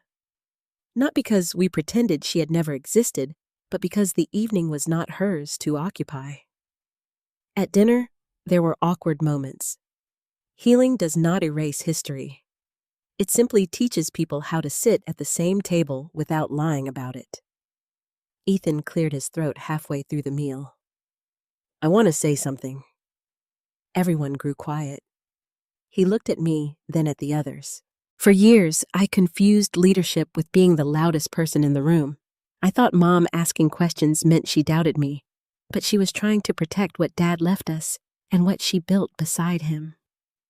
His voice shook. The courtroom testimony changed my mind, but it should not have taken a courtroom.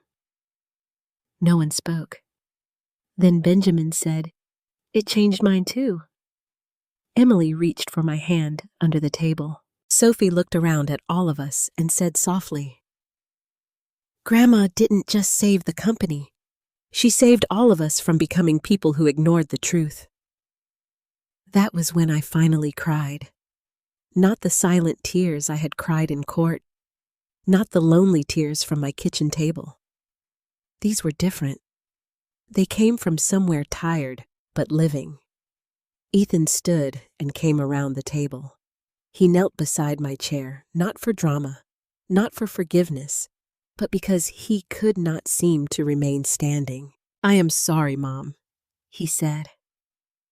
"I will spend the rest of my life listening better." I placed my hand on his cheek. "Then start with yourself," I said. "Listen when something inside you knows better." He nodded, crying like the boy who had once broken a window and feared his father's disappointment. After dinner, we carried dishes to the kitchen together. No one let me do everything alone. No one treated me like glass. They asked where things went. They listened when I answered. Later, when the house grew quiet again, I stood in the doorway and watched my children laughing softly around the sink. Not perfectly, not innocently, but honestly. William's photograph caught the lamplight in the hallway. For a moment, I could almost hear him. When something feels wrong to you, don't let anybody talk you out of your own mind. I didn't. And in the end, the truth did more than expose a crime. It gave my family one last chance to become worthy of being a family again.